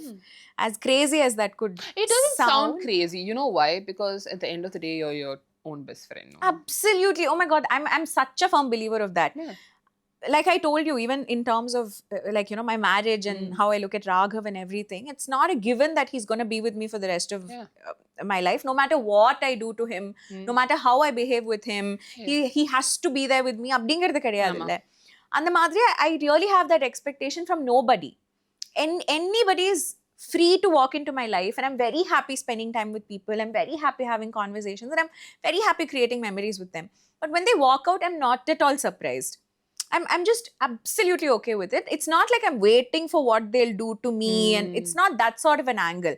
But it's simply being ready for everything. The only person that I don't expect to walk out on me is myself. Which is why I love preserving this girl. I love protecting her. I have a very third person's perspective on Nakshatra. Okay. Like, although I know I am me, this is my Yeah. body and this is my mind and this is everything, I do believe that I know this girl is a good girl. And like, you know, I know she has, like, you know, everyone around her has best interests at heart, and she's very responsible, she's kind, she's giving, she really just stays within her space and is not a nuisance to anyone. And I believe it's my job to protect her. Okay. And sometimes when I'm talking to myself, sometimes when I am reflecting on things that I have observed or learned or something like that, I'll put her as my first priority. So when she becomes my first priority, everybody else on some level just don't matter. I'm again not saying this arrogantly, saying No. I am enough and like, you know, I'm a narcissist and I don't care about anyone else. It's not like that. But I have my inner circle where it's just me. That's my core. Yeah. So, and I think that's very, very important, because I do believe that when we develop that relationship with ourselves, we kind of become unshakable. And that puts everybody in place in a weird way. Everybody knows this about me now in Vechikongle. Then I feel like when they know they don't really have the power to hurt me, sometimes they just stop trying. And then it becomes very easy and happy for me. Like, you can leave me alone with myself for 10 days and I will not be bored. Of course, if someone comes, it's not like I don't want to hang out with them. But I can really be my own company. I can do it. Yourself. Very. And I feel like every time there is something that's happening in my life as well, when I take that third person's perspective and I just look at this girl and look at what that person's done, and then can this become different? Can we do something else? Can we work on it? Can we not work on it? Okay, we can work on it. Let's make an attempt. But even then, I'll have zero hopes on what to get. Zero hopes, or would you say zero expectation? Expectation and hope as well. Yeah, hope is something we hold on to, no? Yeah, like I'm saying, like, I will not do it expecting that person to do something in return or something like that. I will make an attempt because I will go to bed peacefully. That will be my ultimate goal. Like, okay, I've tried, avlada. But if it works, it works. If it doesn't work, it doesn't work. It's not easy. This doesn't come very naturally or something like that. But then later, again, I'll take some time and talk to myself. Like, I love talking to myself. I love having conversations. I like myself. it because I do it to myself. Yeah. Like, I'm for me as a person, I have these high expectations. And I've been always told you cannot have a high expectation with anybody, including your parents or your husband, your children. You cannot say, I give X amount of love, so they have to give me the same amount of love. And that's something I used to really battle with, okay? I'm like, when I can do so much, why can't you do at least 50% of it? And that's when someone said to me, you know, she says, she calls it the shit theory. She's like, when there is shit on the floor, what do? Do you walk across it, or do you take it and examine it? I'm like, no, I would never do that. She says, exactly. That's how you have to let things be. Yeah. Because when you take that shit becomes yours. So you say, this is not my problem, not my shit, and you walk across it. Oh my God, you know, that's how I don't believe in confrontations. Yeah. Like, if somebody has done something to me or anything, right? I don't believe in confronting adults. I feel like even if they're a kid, a child or something like that, you try explaining something to them, maybe they will understand, they will do something. But I don't buy that people do something completely unaware of. People know what they're doing. Yeah, and they see, they might not know the exact level of how much they've hurt you or the trouble that they've caused or something like that, but they will know they're doing something. And they've made that choice, right? Like, as an adult, they've chosen to do that. Then I see there's no point in confronting them. And see, if there's nothing that you can't tell yourself to change that course that you have taken, that I can say to change it. Exactly. அது எனக்கு confrontation பத்தி I believe in it. I don't believe like we need to have this either you can like brush that off and try to have a cordial relationship with them, or you can just like ghost them and move on in life. Leave them, no? Yeah. I'm learning this detached attachment, like in the sense, it's not about, I've learned, for me, when someone says detached attachment, I'm like, it's like cutting the person off. So I did a bit of reading about it. And it's not cutting the person off or not saying I love you less or I care about you less. It's saying no matter what you do, it's not going to affect me. Yeah, you know why? It's more than like, you know, detaching yourself from someone else. Get attached to your own self more. That's true. Like, you know, really get attached to your own core self. Then literally like they will not matter. Like even if they try to ruin your day, if you can just like be like, not worth it. Not my shit. Yeah, not my shit. And then just move on. நம்ம ஷிட்டே நம்ம கண்டுக்கிறது இல்ல இல்ல இன்னொருத்தனோட ஷிட்டை என்ன கண்டுக்கிறது. It's about boundary setting. How do you set your boundaries? For me, it's all about my personal space and everything. Like even in terms of my family, if there's a place where I need to stick up for my family, and if there is some event or any sort of a moment where we need to come together as a family, I will always be there for them. And at that point in time, I don't prioritize myself. I prioritize togetherness, and I believe that we need to stick up for each other as a team. But at the same time, I know what is my personal space, what is my belief system, and where Nakshatra starts and ends. And under a circle kulla, I will never let someone else come in. Nobody. Like not my parents, not my in-laws, not my husband. And because I have this so clear, I do the same with them as well. Like I will know where Raghav's circle is. Okay. And I will not even try entering that. Okay. This happens with my friends as well. Okay. This happens even like you know, I remember someone even asking me, aren't you so possessive? Like be it with friends or your partner, something like that. And I actually don't believe in it. I don't believe in getting possessive or things like that, because I feel that again, that's their choice. Like if they prioritize me enough and if I feel secure about my relationship, how does it matter how they behave with someone else? Like that's true. You can't control everything. Yeah. I really believe that, be it like my way of worship, the way I eat, the way I speak, the way I think, how I want to handle my job, how I want to handle my finances, how I want to handle all of these things, those are simply my decisions to take. Okay. I can maybe ask for advice or maybe clarify a few doubts or anything like that, but they will know and I will also know that the end decision is mine. That's why it gets confusing for a lot of people, because the lines blur so much, no? Of how much you let a person in. Like even like you said with family and all, but I know where Nakshatra begins, I know where Nakshatra ends.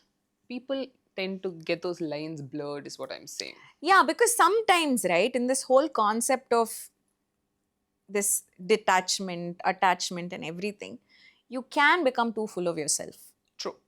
Like, of course, your mental health matters. Of course, like, you know, your boundaries matter. Of course, all of this matters. But if you wish to coexist in a society, if you wish to have a good relationship with your family, you have got to give in a little bit. Yeah. There's no way that you can escape. Either you choose to be the odd one out and be okay with it. That comes, you need to have a lot of confidence to do that as well, which I can't. I want to share a great relationship with everybody in my family. I want to do things for them. I want to make core memories with them. And I want to be a part of their everyday life that exists for me. And for that, what I need to do, I will go above and beyond to do that. I'm not saying that, you know, we push everyone away and then only take care of ourselves. No, that's not how it works. I believe in coexisting. I believe that as a family, we are much stronger together. Yeah. I believe in taking care of everybody. And I believe that even when I get sick or something like that, leaning on someone for comfort, all of that is still so beautiful. Like I live in such close proximity with my in-laws and I wouldn't have had it any other way. Like I'm saying, I enjoy the benefits of it. I enjoy having so much access to them. I enjoy hanging out with them. My parents, for that matter, I've always slept in the same room as my mother till I've gotten married. Like I'm saying, I share that sort of a relationship with her. I would have it no other way. But you need to know where you draw that line. Like you said, it can get blurred. But I believe like self-reflection really helps you. You don't have to be right all the time. You can make mistakes. Sometimes the lines can get blurred. Maybe you've gone too far that side or this side. But learn from it. Yeah. Realize what you have done. And I believe people need to spend a lot more time with themselves. Today it's become too easy. Yeah. Like you can keep listening to music all day. You can keep reading books all day. You can keep watching content all day. There are so many ways that you can distract yourself from yourself. Yeah. Don't do that. Make time to actually talk to yourself. Because nobody is going to listen to you more than you yourself. Like, I can come on as many podcasts as I want. I can go on doing as many YouTube videos as I want. But if I don't talk to myself and teach myself or like, try to work on myself, who is going to do that? Exactly. For me? I feel like that's something that you have to constantly do to try and be better. I know I'm not perfect today. I don't think I will ever be perfect, but I will be one step closer to it each day. And that's very important to me. You couldn't have said it any better. My last two questions to you, and they're powered by naturals. What is the best piece of advice you've ever received? I can't think of one, but I can think of two. Yeah, go ahead. So I remember when I got my first paycheck, right? Like when I earned money, like I earned money. Apart from this Deepavali anniki kaasu kudukkrathu, birthday anniki kaasu kudukkrathu. I remember my mother telling me, like being very particular about investing it, saving up and things like that. And I got this job as a teenager and my whole goal was to buy that pair of stilettos from, the Aldo Kadai adella.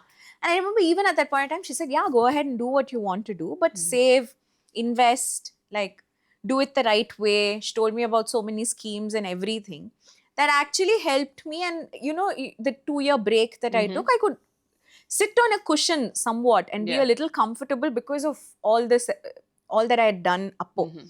And I feel in today's time, when I see like, people younger than me land on their first jobs and then they have like so many trending new cafes to go visit and so many fun things to do in the city and everything, you don't realize that.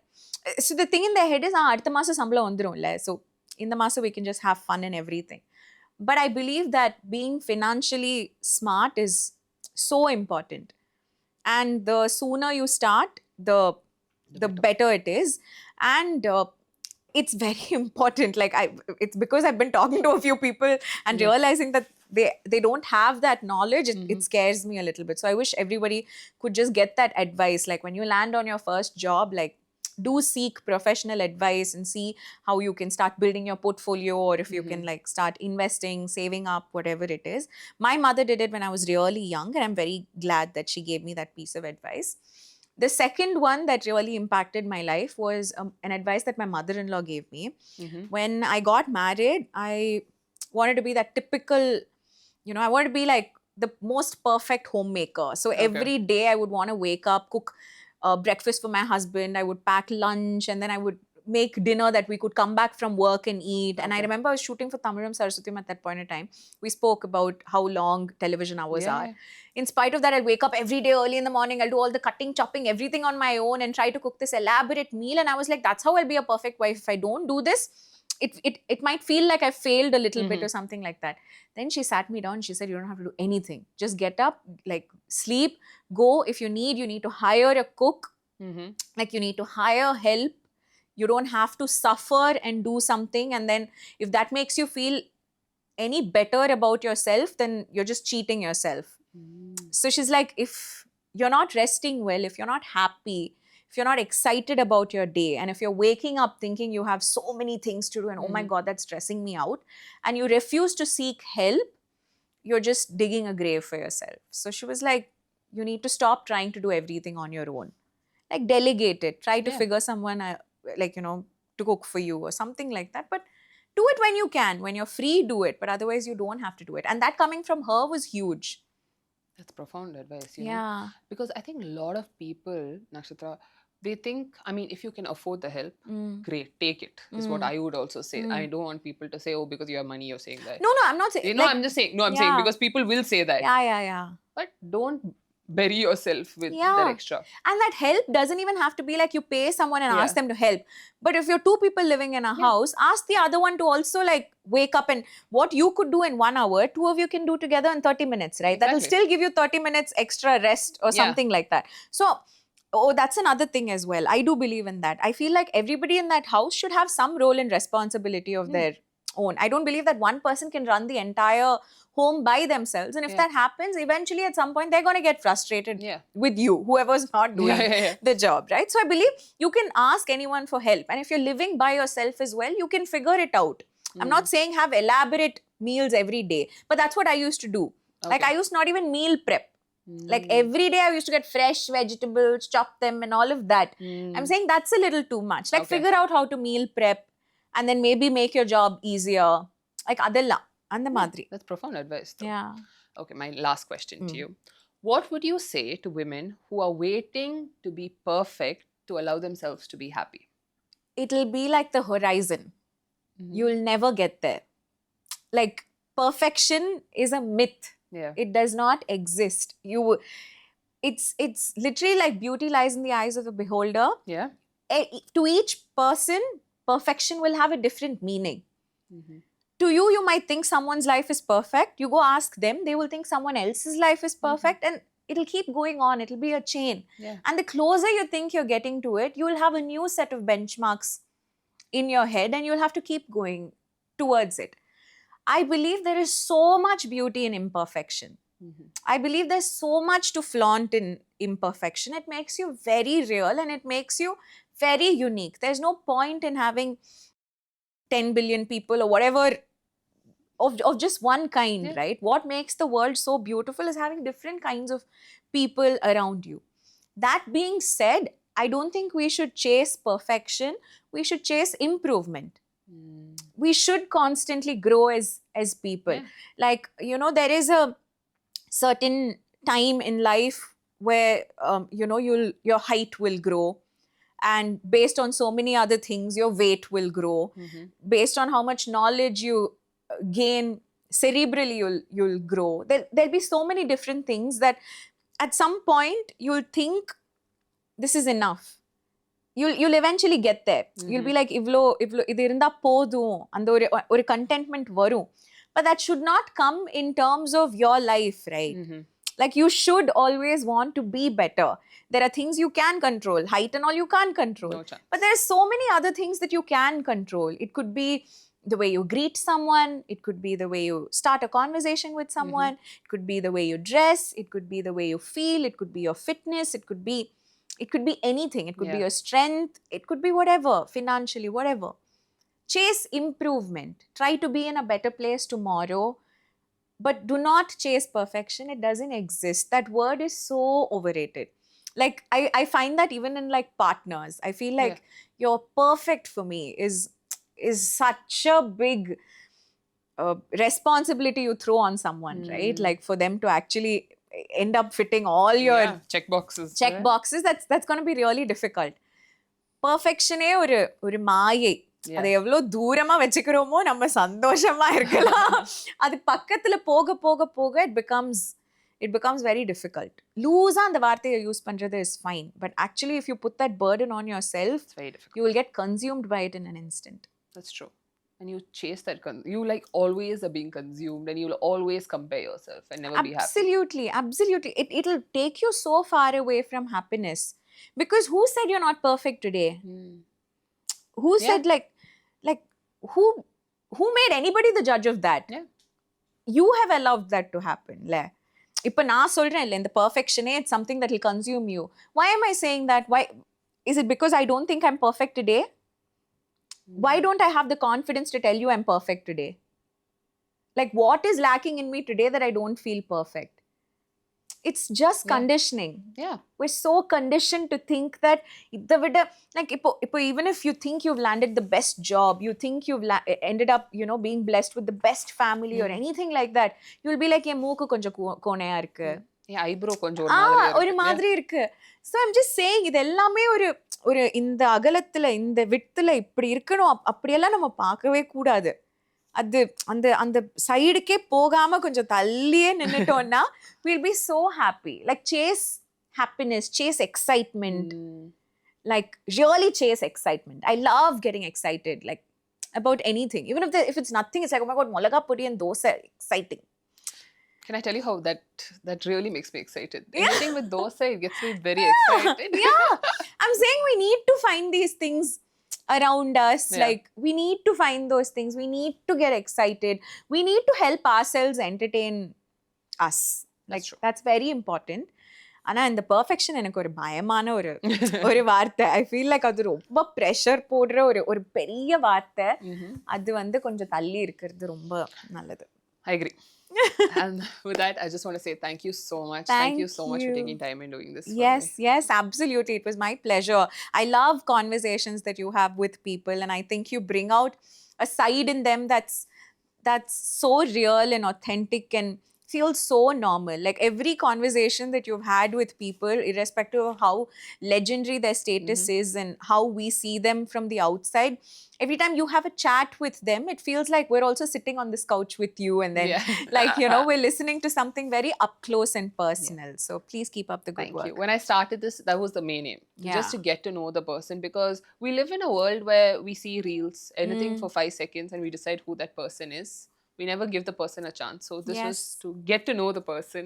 Yeah, and you're doing it so well. Yeah. Thank you so much. Thank you. Thank you. Thank you.